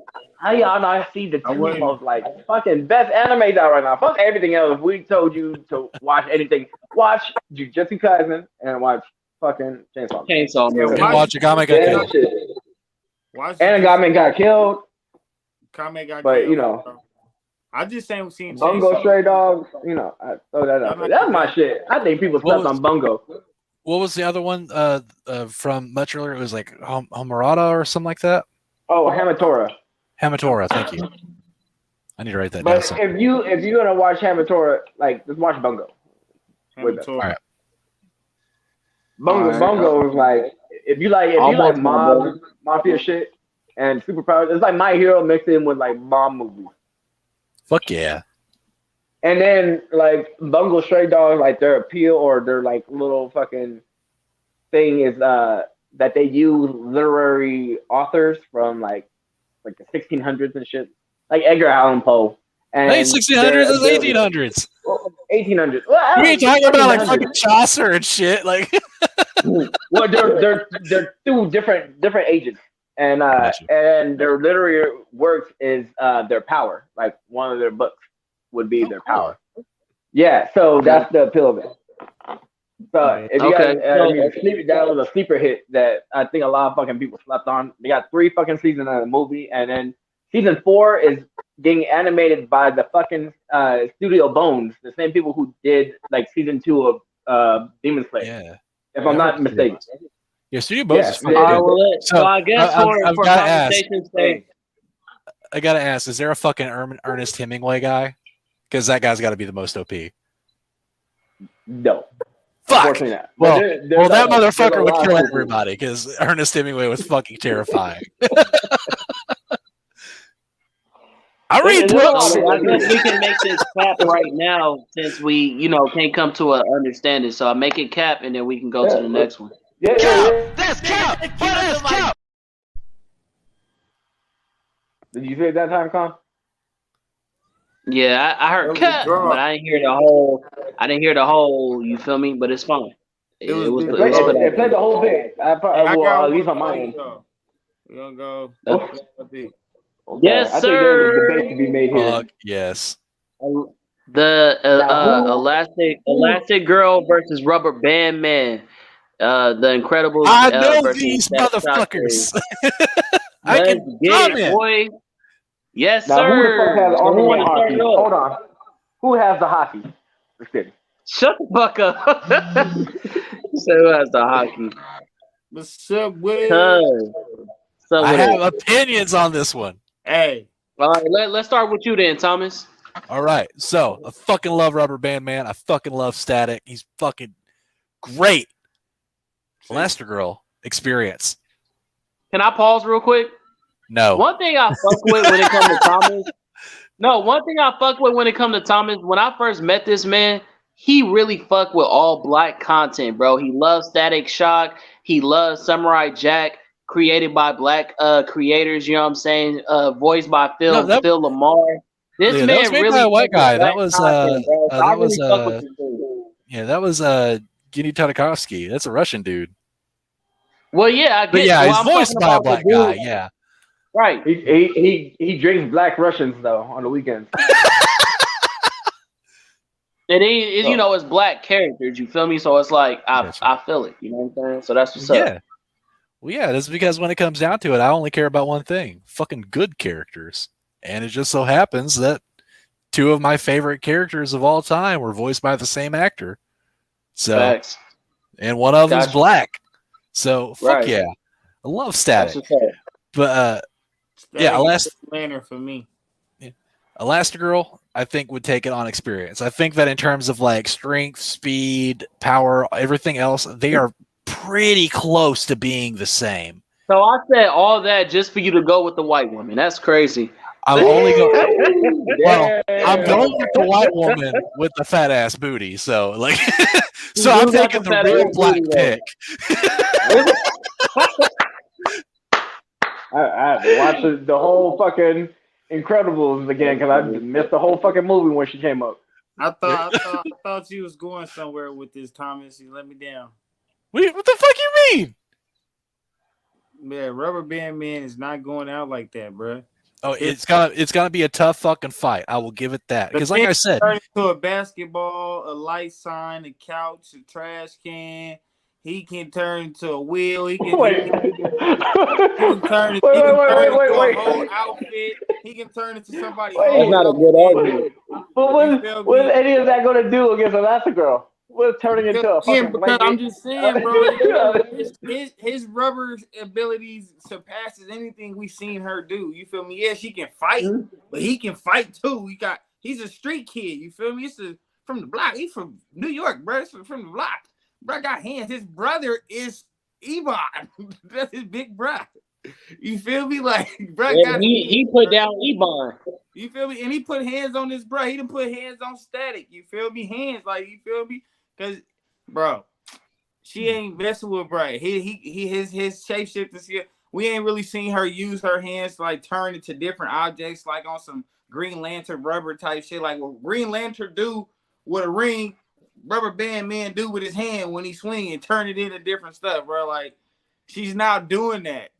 Yeah, she got experience, but he got experience too, bro. He fighting a whole bunch of adolescent mutants, bang babies running around the city. You feel me? And occasionally he got to fight his future stepbrother every other day. All right, I will say I think that Rubber Band's man durability is gotta be a little bit more than Elastigirl, because if you think about Incredibles 2, when she was put into the electrical cage, that electricity pretty much took away her whole elastability, versus when Rubber Band Man goes against Static Shock, the king of electricity, he still remains Rubber Band Man. That's damn near scientifically possible. That's why hurt Luffy. That's why. All right. That's why bro couldn't hurt Luffy and Skypiea, because that's damn near impossible. Bro. Go ahead, Thomas. What you gonna say again, bro? Go ahead. No, I'm saying, like, you're making some really good fucking points. You probably gonna convince me. Because, like, what are you gonna do against that? What has she besides like turn into a wheel in a parachute and like a semi, a boat? Them like basic fold like positions like that you do with a piece of paper or some. You know, that's nothing. So in the defense of Elastigirl, right? I will say that off top, the difference between Rubber Band Man and Elastigirl is that, again, I'll give Thomas this point, is experience, because even the Hero Society, not Hero Society, but when they hired her on to represent for heroes, they hired her because the way she handles situations. That's literally why she was the main hero to be hired to get everybody, all the heroes to be able to start being mainstream again, because people like her husband were making multiple mistakes versus Elastic Girl, who goes about everything strategically. You know what I'm saying? Even when she got not possessed, but when she got hypnotized, once she got out of hypnosis, she was able to take down her husband and multiple other heroes with multiple powers. You get what I'm saying? By herself. So with that being said, yeah, I do give her experience because she can fight multiple opponents, and she has been fighting crime as a professional hero for decades. In comparison to Rubber Band Man, like you said, is a street kid. Yeah, street kid. Like, yeah, he tough, but as far as feats, he don't hasn't have a been lot. doing You it know what I as mean? long. Yeah. He hasn't done it as long, but he got just as much experience with the amount of time he'd had to put in back to back, considering just like Static Shock, he doesn't have the and TV wise, he don't have the same experience neither as Elastic Girl, but I think he'll whoop her ass too. But considering what they done had to go through back to back in a 2-3 year span, you feel me? That it aged them, gave them more experience. You feel me? They done fought alongside Justice League members and all kinds of stuff like that. You feel me? They done went up against some villains that what they done shown in Incredibles does not match up against. You feel me? So come on, bro. Just time don't mean nothing about what you go through. A young nigga can give an old nigga as much game as he ever thought he ever could get. And he could be 10, 20 years older than him. So you say, okay, let me ask you this. Because she's went up against multiple super villains, right? So if Rubber Band Man went against, listen, I want to ask you a question, my brother.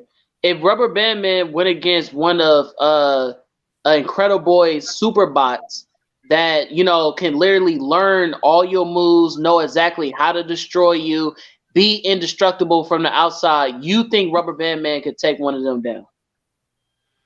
She didn't take one by herself. Yeah, she didn't do it by herself Right, either. Yeah. So yeah, I wouldn't use that argument. Yeah, come on, bro. I'm actually thinking. Yeah, I think Juvie might be right. Well, the reason why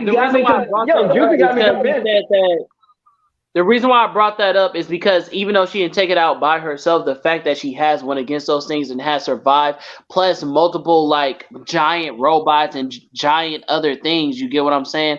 It's like, okay, he compared that they went against higher enemies. I'm comparing the robots into the higher enemies that he feels that Rubber Band Man has fought. You get what I'm saying? I'm just comparing feats for feats. That's all I was doing.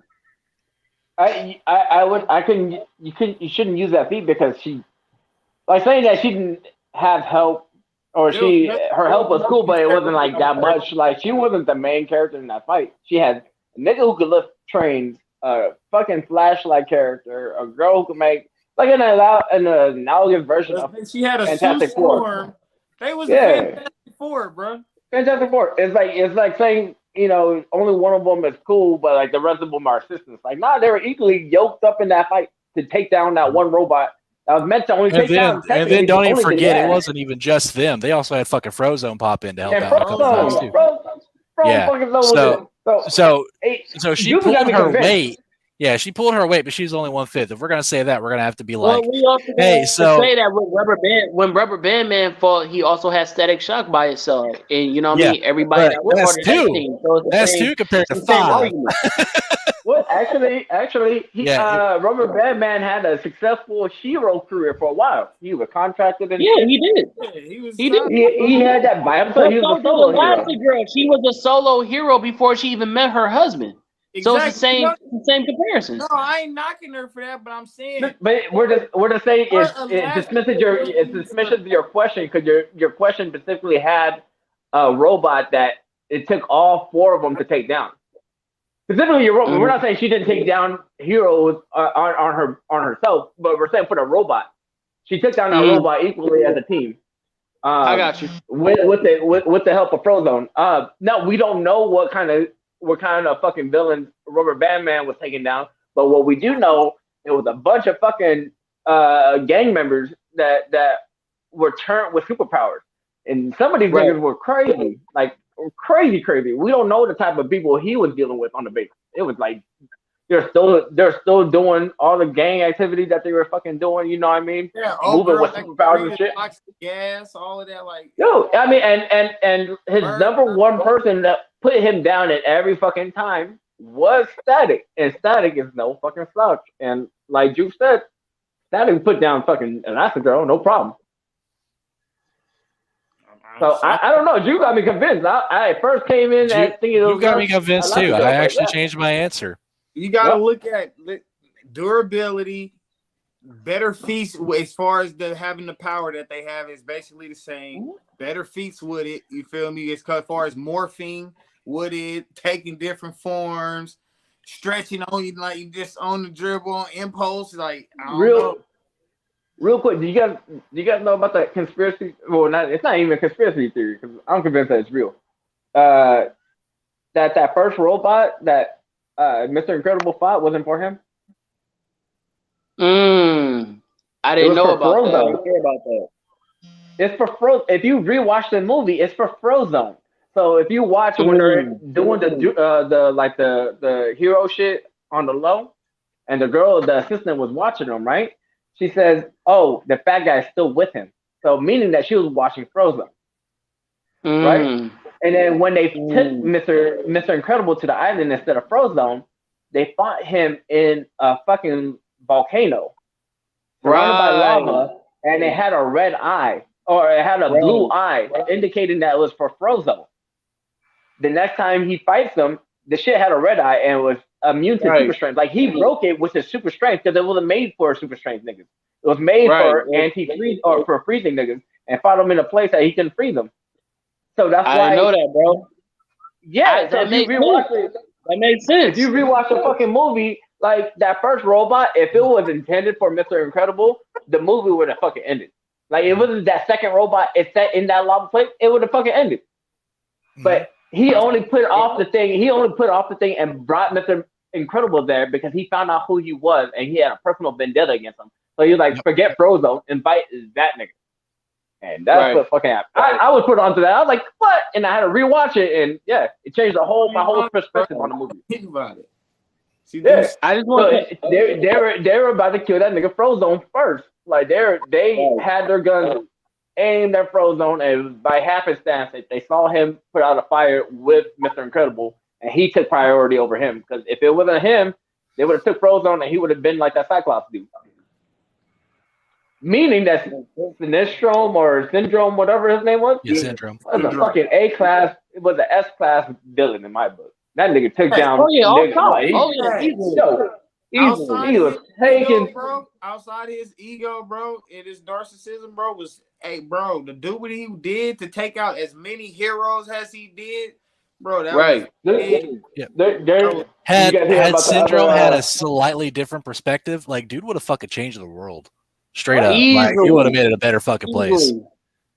Like imagine, imagine all the fucking shit he accomplished just from sheer willpower, just to fuck up Mr. Incredible. If he had just like buried that shit a long time ago, but still kept working, fuck, man. You guys, have you guys heard about the other conspiracy about Edna Mode? No, what about it? About the capes? About Edna. The capes.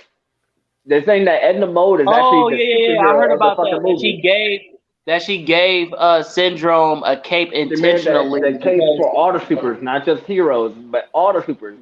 And he had bought one from her, and she purposely put a cape on his shit. Right. Yeah, okay. I don't know. That was the nerd shit that I found out. Yeah, I'm into the conspiracies, bro. Yeah. I didn't hear about but I did hear about the one for the capes. Yeah, I was like, shit, they could have got my nigga. He would have been in the second movie. That's that Batman prep time. You feel me? That's that fucking Midnighter battle precog is what that shit is. She's like, I know this motherfucker's gonna get shredded by a plane. How do I make that happen? He has some older level writing in that shit. They got man. What was I gonna say to y'all? Okay, so basically, and I just want to, for the record, I was on Rubber Band Man's side. I just want that to be known. But when I Thomas had made that argument, I just want to say, yes, I do give her more experience. But as far as powers and abilities, yes, Rubber Band Man. Like me and you already had this combo. So Yeah, Experience. I'll change my answer. I'm gonna give it to Rubber Band Man. I think Juice right. I can't imagine saying Elastigirl. I'm gonna say I'm So convinced. we all need to take a moment of No. we all need to take a Is it moment of Cap or- I silence thought it was- for that booty that we just lost. He giving you the stanky eye. She giving you the stanky eye. Hey, it be like that, bro. I'm just saying. I'm. I done seen But a these lot. two people in the ring, he utilizes his powers more uniquely. Yeah. Hey, how many superheroes we done seen get their ass whooped when they just meet somebody who just started? Yeah, right. I don't mean shit. I mean, look at that ass. World champion can get knocked out by a rookie with a lucky shot. And not even luck. It could just be volleyball, you know? So. Working. All right, this is our last Okay. one. The final Okay. one. You feel me? We going in. Is this really the last one? It's the last one. Okay, bet. What the fuck face was that?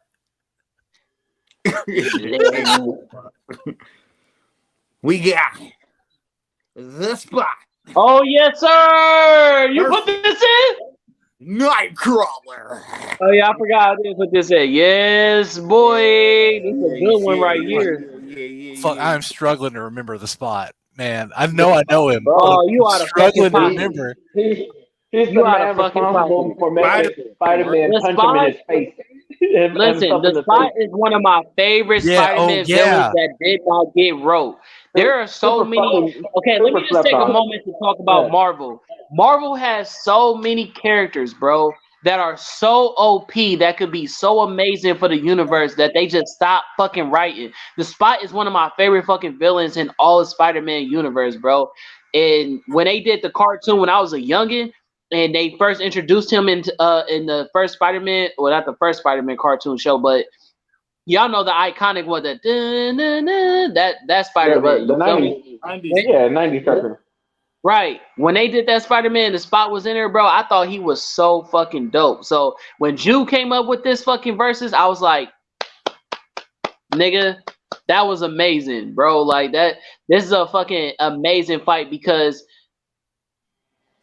it can go fucking either way. Like the only reason why I could see why Nightcrawler would beat him is based off of experience. You know, when you grow up in the in Xavier's Institute with mutants, you get trained on your abilities for years to master. You get what I'm saying? So Before you even we step know foot for a in fact the that fucking field. Nightcrawler has, again, what Thomas mentioned, experience. But when it comes to powers and abilities and what he's capable of, again, just kind of like Rubber Band Man's the Spot has way more control over dimensions and teleportation than fucking Nightcrawler does. You get what I'm saying? So I think he got I more don't know, distance. man. He got a further distance than Nightcrawler does when it comes to traveling. Right. Further distance. Bruh, literally, wherever Nightcrawler teleport at, the Spot literally can put multiple portals right there in between them and pop in and out, hand, leg, and like, come on, bruh. Come on. The Spot is so underrated, bruh. Like he's just he don't got the mindset to be the greatest he can be. You feel me? Like, right. And then the motherfucker's a scientist at that, so we not gonna give Nightcrawler better IQ, cause you get what I'm saying? Yeah, I'm gonna give it the Spot. He's just arrogant. He's just a low-ranking villain because the writers made him that. The writers wanted to make him a threat. He could be a fucking threat. He makes pocket dimensions, and he can put them anywhere, and they stay suspended, and he can leave them anywhere. Like he can literally put one on the surface of the sun, and then send you somewhere by throwing you it. Literally, I think they stopped writing for him because of people are like, why wouldn't you do that with him? Like, right. So, dude literally created in the 90s cartoon, he literally created a black hole, bro, that was about to swallow up the whole fucking earth. So I know he's fucking OP. Now, would he do that in a now? He's a good guy though at the same time, so he literally sacrificed himself in order to stop that black hole. So the reason why, even though the Spot is my favorite villain, or at least one of my favorite villains in the whole Spider-Man universe, I'm still gonna give it to Nightcrawler only just based off of battle experience. Nightcrawler doesn't have that same defect when it comes to controlling his powers. The Spot doesn't know how to control his powers. The only reason why he was able to get off on Peter Parker like that is because he doesn't teleportation. He has spider sense. Spider sense was able for him to predict where the Spot was. Fucking Nightcrawler, he doesn't need to do that because anything that the Spot throws at him, he could just teleport. And even though the Spot can make multiple dimensions and multiple pocket dimensions and portals and shit like that, he can't predict where Nightcrawler is going to show up. You feel what I'm saying? So anywhere that the Spot can throw Nightcrawler, Nightcrawler can just pop right back, and he's not going to be able to see where Nightcrawler's coming from. So I'm on Nightcrawler's side. And Nightcrawler can also teleport anywhere that he has been or can see, right? Like it's not just like it, yeah. So that means like if he gets sent somewhere else, he can just teleport right back. He anywhere that he's seen, or he could see because he can't do like jumper because he doesn't know what's there now. So yeah, if like he was in a previous location and now they built a fucking mini mall there and he teleports there, he ends up in a wall, or he could potentially end up in a wall too. So he only can teleport when he can see. Nightcrawler literally uses hell as his walkway to other dimensions. You get what I'm saying? So but he still doesn't negate the way that it works. Like he still has to see where he's going to use his power. Yeah, he does go and takes a fucking step through the brimstone dimension, whatever. So my question just simply is like, say that he's like on top of a rooftop and he does go into the portal and like now he's on like in fucking Timbuktu. He can just teleport right back on top of that rooftop though, right? Since he has been there. I would say so. Yeah. So then that means that he would mostly render the portals useless unless they were sent somewhere legitimately fucking dangerous, like the surface of the sun. Well, and he could definitely do that. So he could definitely make a portal, teleport to the bottom of the ocean, and just put another portal. You'll see. And each one is a different water. He can literally fall from the other portal to the other portal, right? Nice. Like he just defies all logic and reason. Okay, so what's stopping Nightcrawler from teleporting out of that? That's my question. He can put that nigga the pressure of the water, the pressure of the ocean. He can put that nigga in a portal if you ever see what happens to a submarine when it goes down too deep? Yeah, fucking crushes it like a soda can. Yeah, if he teleports and he ends up at the bottom, it happens instantly. Like you die instantly. Yeah, I don't know. He can do that without him. Yeah, that's what I'm saying. Like I mentioned, though, he doesn't have the mastery control of his power the same way that you keep going off 90s cartoon the Spot, not comic book the Spot. Give him a little bit more respect, bro. Okay, talk about it then. He know how to work them portals in the dimensions, bro. You feel me? Okay, talk about it. So, my point simply was, so that means that the portals would be ineffective against Nightcrawler unless they directly led to somewhere extremely fucking dangerous Nightcrawler couldn't survive in. Like it would have to be surface of the sun, literal fucking lava, bottom of the ocean, vastness of space. Like if it was just like, oh, I'm gonna like the portal just happens to open up like 3 blocks down or some shit. Like, yeah, he's just gonna bamf right the fuck back. Nightcrawler get back from somewhere though, like he ain't never been from. Like he don't know the direction. Like he said, it has to be the same thing. So if he tried to teleport to the Spot and the Spot opens up a dimension portal, and this Nightcrawler ended up going through that instead and goes to God knows somewhere else, how the Nightcrawler gonna get back that fast? He gone. He out of there. I see what Thomas is saying. He just pressed the flashback on his remote. And my only difference is that Nightcrawler is actually a master swordsman, a master, combatant. The Spot ain't got no motherfucking hands. He's a scientist. Wait. That boy ain't got zero combat. what happened? What happened? What happened to when Peter Parker punched him? A guy who could move But that's what I'm faster with saying. I just reaction said that earlier. with reaction time and agility faster than Nightcrawler punches him with mind you Spidey sense punches him. So and he gets hit because he can teleport it back. So fast. So if Nightcrawler goes in for a stab, what do you think is going to come out on the other end? A fucking another sword. That's what I was saying earlier. That would work against Nightcrawler. Yeah, Spot. Especially if he 100% uses Spot. rapiers that's a piercing weapon. I wish I You don't slash. You don't really slash with rapiers. You go for the kill with the thrust. If he's thrusting at spots that could reverse him back to you, like, hey, you're fucking GG's. Now, Spot's got this. and he's able to. Hands down. It's like happens. So Spider-Man was literally throwing punches, face shots. Right. Yeah, right. And they were literally And he going was hitting through to infinity and And he beyond. hit it, yeah. He was overriding the Spidey sense, which is one of the most OP powers in comic books. Like the Spidey sense allows him to dodge, right? And he was putting multiple holes around him and was able to land solid blows. Mind you, he only had human strength, but technically, so does Nightcrawler. Nightcrawler is still human durability. It's not like any extra durable because he's in the shape of a fucking demon. And he's still durable as a human. So he could get stabbed, he could get beat up, he could get punched and shit.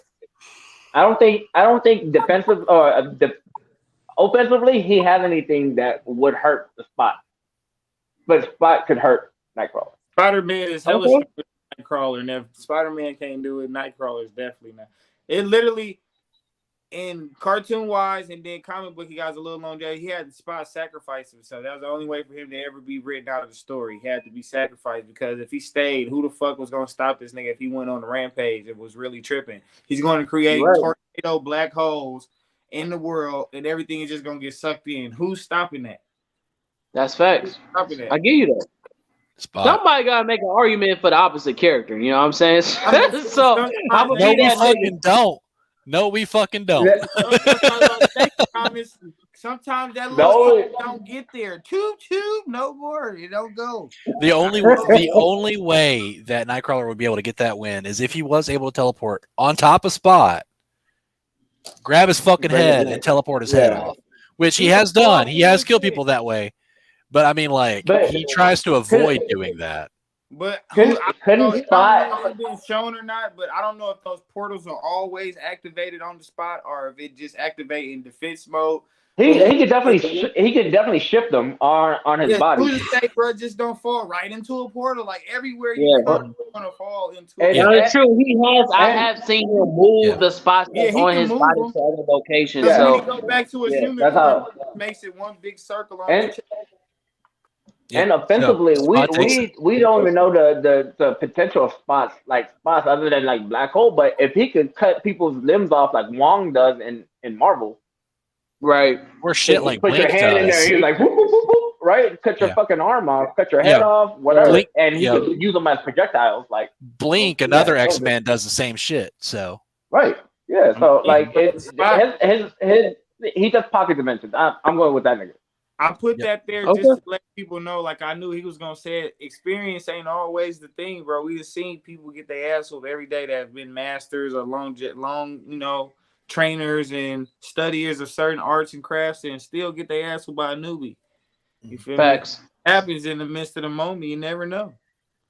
Right. I would say that is mainly the exception, not the rule, though. Because there's always exceptions to the rule, and if we're talking about the exceptions, then yeah, we got to add it's not all the time it's going to be a guaranteed win. Yeah. But it's like majority of the time, the guy with the most experience does tend to win majority of the fights. It's a factor. It's not a smoking gun. It's a factor. Yeah, right, exactly. Also, what I love about versus as well is also in these situations, plot armor doesn't play a part. Yep. That's a fact. A lot of these characters' wins are plot armor based, and that's a fact. When you take them outside of that and put them up against somebody right, that matter, stat for stat, like Batman, prep time. Who's not outside of DC, who's giving you prep time? Right. That's facts. It has to be written in here because ain't nobody giving you prep time. Right. That's facts. I made an argument against a guy one time. I was like, the Blob from the Brotherhood would fuck up Batman if he just showed up on the spot. Easily. Like, ain't really shit Batman guy in his arsenal. Well, okay, so let me say this, right? So let me say this. Batman canon, right? In canon, this man has taken out the Hulk. And that's when he basically threw a gas, kicked the Hulk in the solar plex and made him suck in the gas and knocked him out. You know what I'm saying? So even then, yes, Batman is a master tactician. So can I see him taking out the Blob? Yes, but it will be a long fucking day. Yeah, I can see him. I mean, because he took out Clayman and shit like that. But I'm just saying it wouldn't like. Okay. The Blob don't got eyes like that though. Now Juggernaut, Batman not fucking with the Juggernaut. That's like Juggernaut. It's Dunskies. like it's absolutely Dunskies. Fucking with him. It's nothing that he could do with that boy. Nothing at all. Nothing at all. He got to recruit. He got to recruit Batman help. versus Beast. Yeah, Jayla Shake Snyder said no Batman slander, please. Well, we don't have to Batman slander. All we have to do is point. We just have to point out the Batman fanboys. Hey, I'm just saying you got to keep it real, Batman. Batman. First So of me all, and Khan say this a lot. Batman is my third favorite DC character. Used to be my I original. already know what you about to say. Batman is a go to the trunk type of character. He get the paws put on him, and he's like, "All right, man. You know what? I'll be right back." Thanks. Get my big brother. Thanks. He actually come back with his little. Yo, he gonna pop Superman out the trunk. You feel me? He gotta go. Let me pop my Kryptonian out real quick. Prep time. Let him chill out. He gonna come back again. You thought it was over? You thought it was over? Right. That's how Batman is, bro. I told you this when we was talking about. I said, you know what? That nigga really is all right, hold up. All right, I got something for you. That's who Batman is, bro. I'll be right back. Yeah. He always lose the first fight, and then he come back, pop something out the trunk, and then he on your ass. You know what I'm saying? So yeah. Alfred, right? Alfred, he first, Alfred. I gotta do what I gotta do, Alfred. Right. He said a satellite beam to smoke the nigga while Alfred is icing down his fucking lumps. Bruh. Yo, hot take real quick. Batman versus Black Panther. It's Black Panther. It's not even fucking close. It's not even fucking close. Please don't do this. Who said Please that? don't do this. Please don't do this. Wait, what? Batman versus Black Panther? Don't do that. Who? It's not even fucking close, bro. Come on, Batman. What? For who? Go get his ass whooped. For Black Panther. Black Panther smoking Batman. It's not even fucking 100%. close. I was about to say. Oh shit. Yeah, whoa, what y'all niggas thought? Hey, ain't no telling around here. The King versus fucking the detective, the King all day. The King all fucking day. And this is before he brings his fucking army. This is before he brings his fucking tech. If it was fucking Batman, T'Challa, no suit, T'Challa smoking Batman. King Arthur versus Prep time, bring prep time against T'Challa with prep time. T'Challa fucking takes it. You don't want to give T'Challa prep time. Batman got nothing to not at all. T'Challa fucking takes it every fucking time. I don't know. That's why he took out Namor in the comics. Yo, bruh. Every feat that Batman's done, T'Challa could have done better. Batman not fucking with Iron Man, bro. I don't give a fuck what nobody say. I love Batman, but he's not fucking with Iron Man.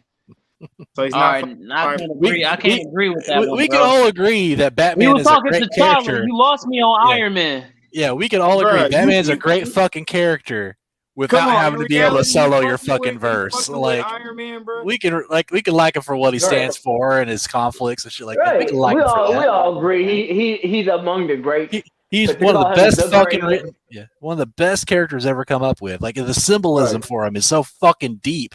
Like, Yeah. have you seen a breakdown of what all he represents? Like all the inspiration that went into him. It's fucking insane. Like I don't remember who the original writer was, but whoever they did, they did their fucking homework. Like it's crazy. Batman's a great fucking character. He doesn't have to win every fight. It's okay. It's like with fucking Goku. Everyone's talking about Goku that always wins all the shit and he solos reverse. No one fucking cares. Right, Yeah, he wilding for that one. I can't agree with Iron Man. Hey, I don't know, bro. Wait, bring that back up. She said you wilding, bro. What else? Batman's, bro. What else she say? Hold on. She said you wilding, bro. What else? It said, not fucking with Iron Man, you wildin' now. Oh, wait, that one. Bam, by God, by ain't no way he slid in on BP. There we go. Yeah.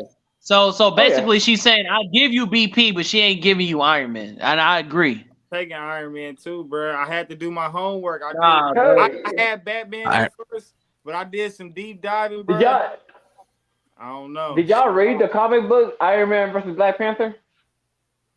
I haven't. No. But I do know Iron Man versus Oh, you Iron talking Man about versus Death Battle? Batman. No. It was the comic. It was a comic book. So like, I don't know what university it was, if it was in the canon universe or whatever. But in the future, like Iron Man is going to war against Wakanda. This nigga shows up with all his fleets of fucking Iron Man units going down a Wakandan river, and then out of nowhere, all you see from the sides of the river is big ass fucking glowing panther eyes. And it jumps out. He has a fucking mech robot of a giant panther that takes his giant Hulkbuster suit and crushes it in his mouth. And he actually kills Tony Stark. Yeah, that shit is crazy. Yo, Black Panther is that motherfucking bitch. Like, yo, bro, I mean, you gotta remember that's Iron Man trying to take the fight to Wakanda. Wakanda, that's outside of T'Challa. That is the whole fucking continent. Well, not continent, but the whole country of Wakanda. If you try to go and try to break into the defenses of the Wakanda, you're going to lose. Yeah, Wakanda, bro. They literally have a history of beating motherfuckers' asses. They are the country that has never been conquered. Yo, but listen, yeah, definitely. You go to Wakanda, you're gonna fucking lose. Namor, people easy. People don't talk about. Wait, hold on. Hold on. Time out. What did he say? Would you say it again? I said Namor made that shit look easy. So the only reason why Namor was able to pull that off, and which is why next week, I don't know if this is a good transition. Me and you are going to do a cover of Black Panther: Wakanda Forever and talk about the movie. The only reason why Namor was able to pull off that feat is because he had the fucking trident. He didn't even have that shit in fucking. Doom didn't lose. Namor didn't lose. He did lose. They lost. Not in Wakanda. They won. They got the Batman in the trunk. They got Namor pulled off casualties and shit like that, but he never conquered Wakanda. They still won. And eventually Black Panther actually killed Namor. So let's stop playing with a real comic nigga. That part. Wait, go back. What she say? That part what? That part Iron Man. She said Iron Man not coming up to Wakanda. Yeah, that's not happening. Wakanda. Fact.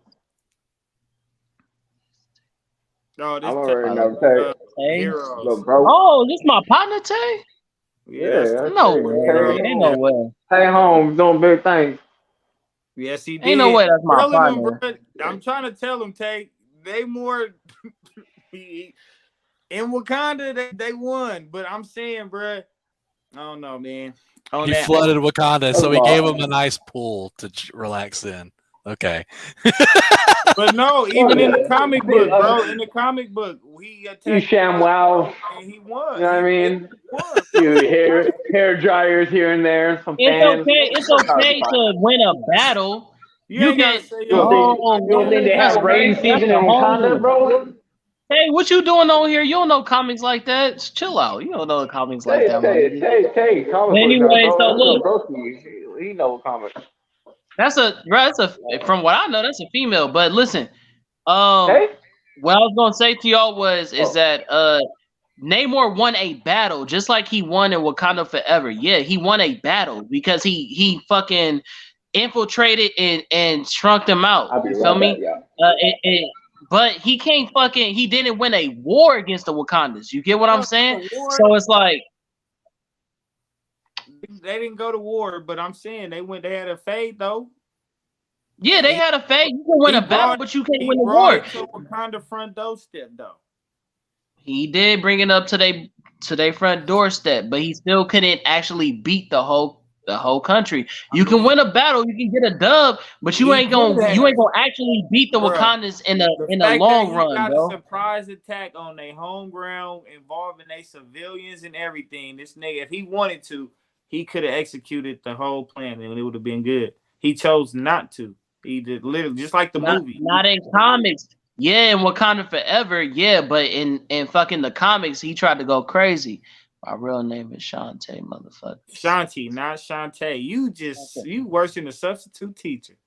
Nigga, why would she nickname herself Tay if it's not Shantae? Okay, cool. That's real name. Real name. Good job, AA Ron. Love a nice hot tub, but Namor get off easy. We not gonna act like the Wakandans don't have the technology to bring the fight to them go crazy. That's facts, and that's exactly what they did in the comics. They got their suits together. They said, "Oh, nigga, you brought it to us. We gonna bring it to you and knock them niggas the fuck off." Come on, man, stop playing with them. No, bro. If you seen, hey, no. When I watched the movie twice now, bro. Even if you bring, I watched the movie twice too. You bring the movie. I watched the movie twice too. Right when they did the pull up. You look at the side of that shit, it was about to get grimy for the Wakanda. Like, that's the movie version. Hey, that's the movie version. I was like, somebody help! We need some milk. Oh, that cat needs some milk. That cat needs some milk. Well, you gotta remember in the Wakanda Forever, he mentioned that we have as many soldiers as you have grass on your country. You feel me? So they outnumbered them niggas. But at the end of the day, you still seen them. You saw what happened. She could have the hardest nigga that they had as an Atlantean. She could have knocked that nigga off if she wanted to. You feel me? But she chose not to. I get that. Okay. But still though. He could have did it first. Sometimes people don't get the opportunity to make that decision. Just to remind y'all, the battle was Spot versus Nightcrawler. You're right, bro. You're right. I'm gonna give it to Spot, bro. Spot got it, bro. We can continue the conversation. I'm all about Black Panther. Black Panther moms on a bunch of people. You feel me? Like, yo, that if we just talk about skill, we talk about tech, we talk about resources and like army capabilities. We talking about him fucking raising the dead. He's the king of the dead. Literally, he could raise zombies and attack you with a horde of fucking zombies. Like, this shit is canon. Like, he's really fucking OP. Right. And people think Batman can beat him. Okay. He's beat fucking Galactus. He's beat the fucking Silver Surfer. He's beat every member of the Avengers at least once. But a lot of them multiple times. Batman ain't fucking with Black Panther. No. All right, so in this last verse is our final. We got the Spot take against Nightcrawler. You feel me? Sorry, Kurt. I'm sorry, my friend.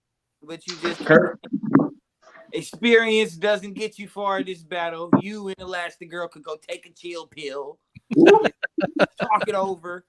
But yeah, man, that's it, man. It's a valid factor, okay? and right, like, you know, let's not disregard it. Like, it's still like a lot of you motherfuckers were saying last week about Speed of Sound Sonic versus Lee. Right, it's like, oh, we're talking all about who's faster. It's like, oh, well, you forgot all the other shit Lee brings to the table. I respect that. Y'all got me with that one too. I respect that. All right, so look, man, I don't know what we got in between time, but we do got another versus coming up soon, man, in a few weeks, man. Y'all do need to stay on the lookout for this, man. It's gonna be yours truly, man, Common and Straw Hat. We're gonna be going over Cheshire from DC and Hawkeye from Marvel. You feel me? We're gonna be going in right here, probably 3 rounds or so. We still getting it under construction, but y'all make sure y'all stay tuned for that. It's gonna be nice. You feel me? Y'all need a Yo, judge? We do it. We Your already boy got some comic books and everything like that. We really getting in the bag on this versus. It's been in the works for a long time. Unfortunately, your boy. Well, it's fortunate, but unfortunately, your boy just got a job as a manager somewhere. I ain't gonna say the full job because I don't want to jinx my position. But anyways, like it's taking up a lot of my time, so we kind of been putting it off so I can actually have time to prepare for the battle. And y'all just saw what happened with my laptop, but we definitely gonna get into this. We've been waiting to get into this.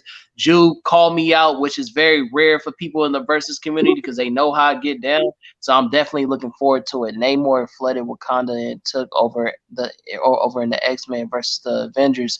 Yeah, but then he ended up being under the control of Black Panther and the fucking Illuminati because he could have did all that because you also gotta remember he had the Phoenix Force when he did this. You know, I'm a real comic book nigga. You feel what I'm saying? So he didn't just do this because he had the Trident, but he also had the Phoenix Force. You feel me? So yeah, you can't just say, oh, he flooded with. You can't say he just flooded Wakanda like he just did this on the dribble. He didn't do it on the dribble. He had an amp.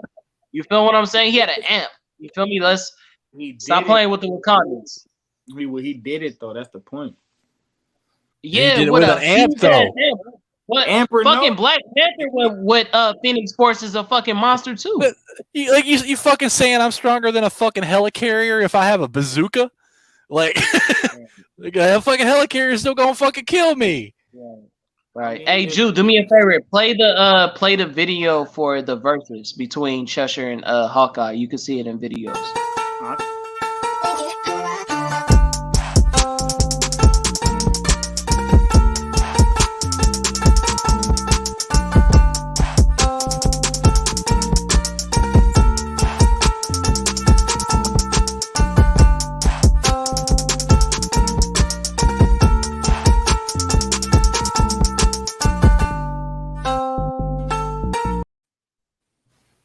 That looked fucking dope, actually.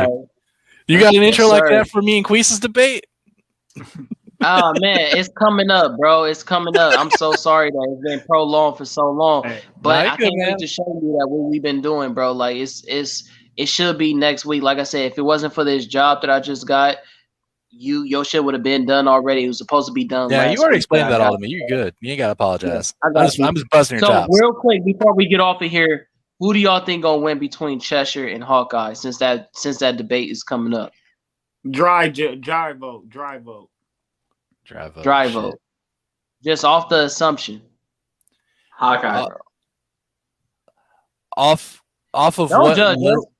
Off of what little I know about both of them, because I do know a little bit about Hawkeye more than Cheshire, but what I've heard about Cheshire is fucking terrifying. I think she might edge out. This is the argument I was waiting on for sure. So I'm gonna say Hawkeye. That's funny. Jew, happy to hear that, bro. Just know these scans I'm about to drop on this deadbeat mama is crazy. Hawkeye has. I mean, I might be wrong, but I feel like Hawkeye has way more feats to show. I mean, he has way more feats to show because they use Cheshire as a super dope assassin. Again, just to show how strong the protagonist is. I need to hear this.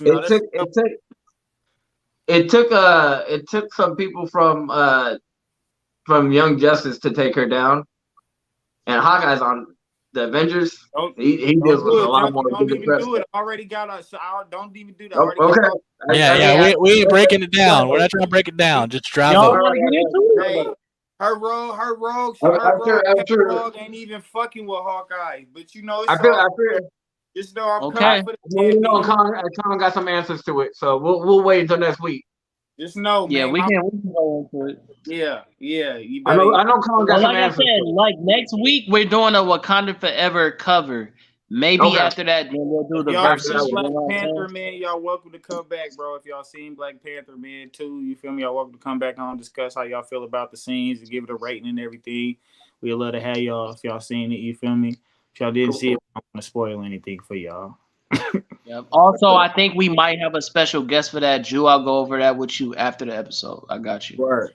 But yeah, man, so we don't really be in here for 3 hours, man. Go ahead, Battle Junkie. You tell them where they can find you, where they can catch you at, man.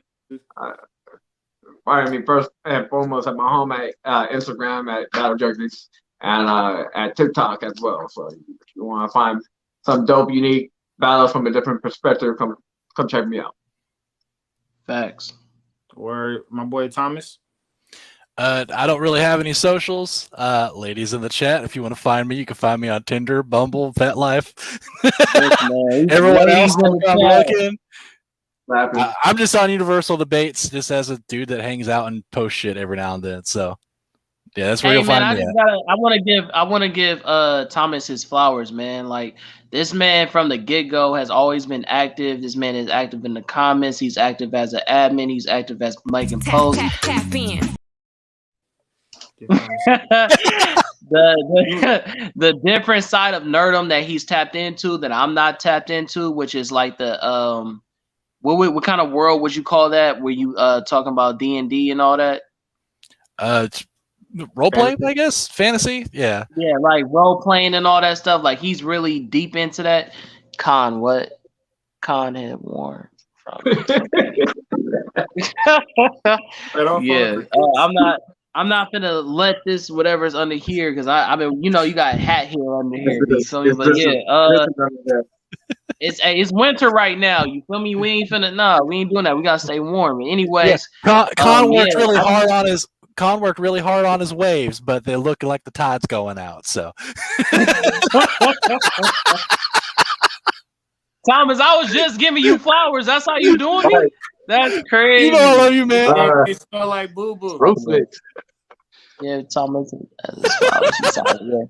I do appreciate the compliment, though. Thank you. Yeah, I respect Thomas, man. We do have you in consideration as one of the judges of the 3 judges. Oh yeah, we definitely gotta do that. We gotta have solidified judges. Hopefully, actually, Thomas, you can be one. Yeah. You're especially gonna want me because remember, I used to do this shit back in the day, not only as a debater but as a judge. So, bet. Okay, yeah, so you cool. definitely want me on the team. Bet. Okay, so we got Thomas, Battle Junkies. You be down? Yeah, man. Yeah. Okay, we got 2. We just need a third. One more. We need a third. I don't know who it'll be, but I'll figure it out. Maybe it'll be somebody from BLERD Cartel or something like that. You know what I'm saying? So we'll figure it out. I got some people. Hey, you want to be one? I can ask them if you like. Oh yeah, for sure. You good? Come through. Come fuck with us. He said, "Me as fuck." Tay, what's up? You on this motherfucker? Tay is the homie. He ain't no female. Wait, Thomas, pump your brakes. Thomas, somebody said, take him back. Yeah. I make a damn joke. Hey, I make a damn joke, and y'all like, oh, fuck the white boy. You done.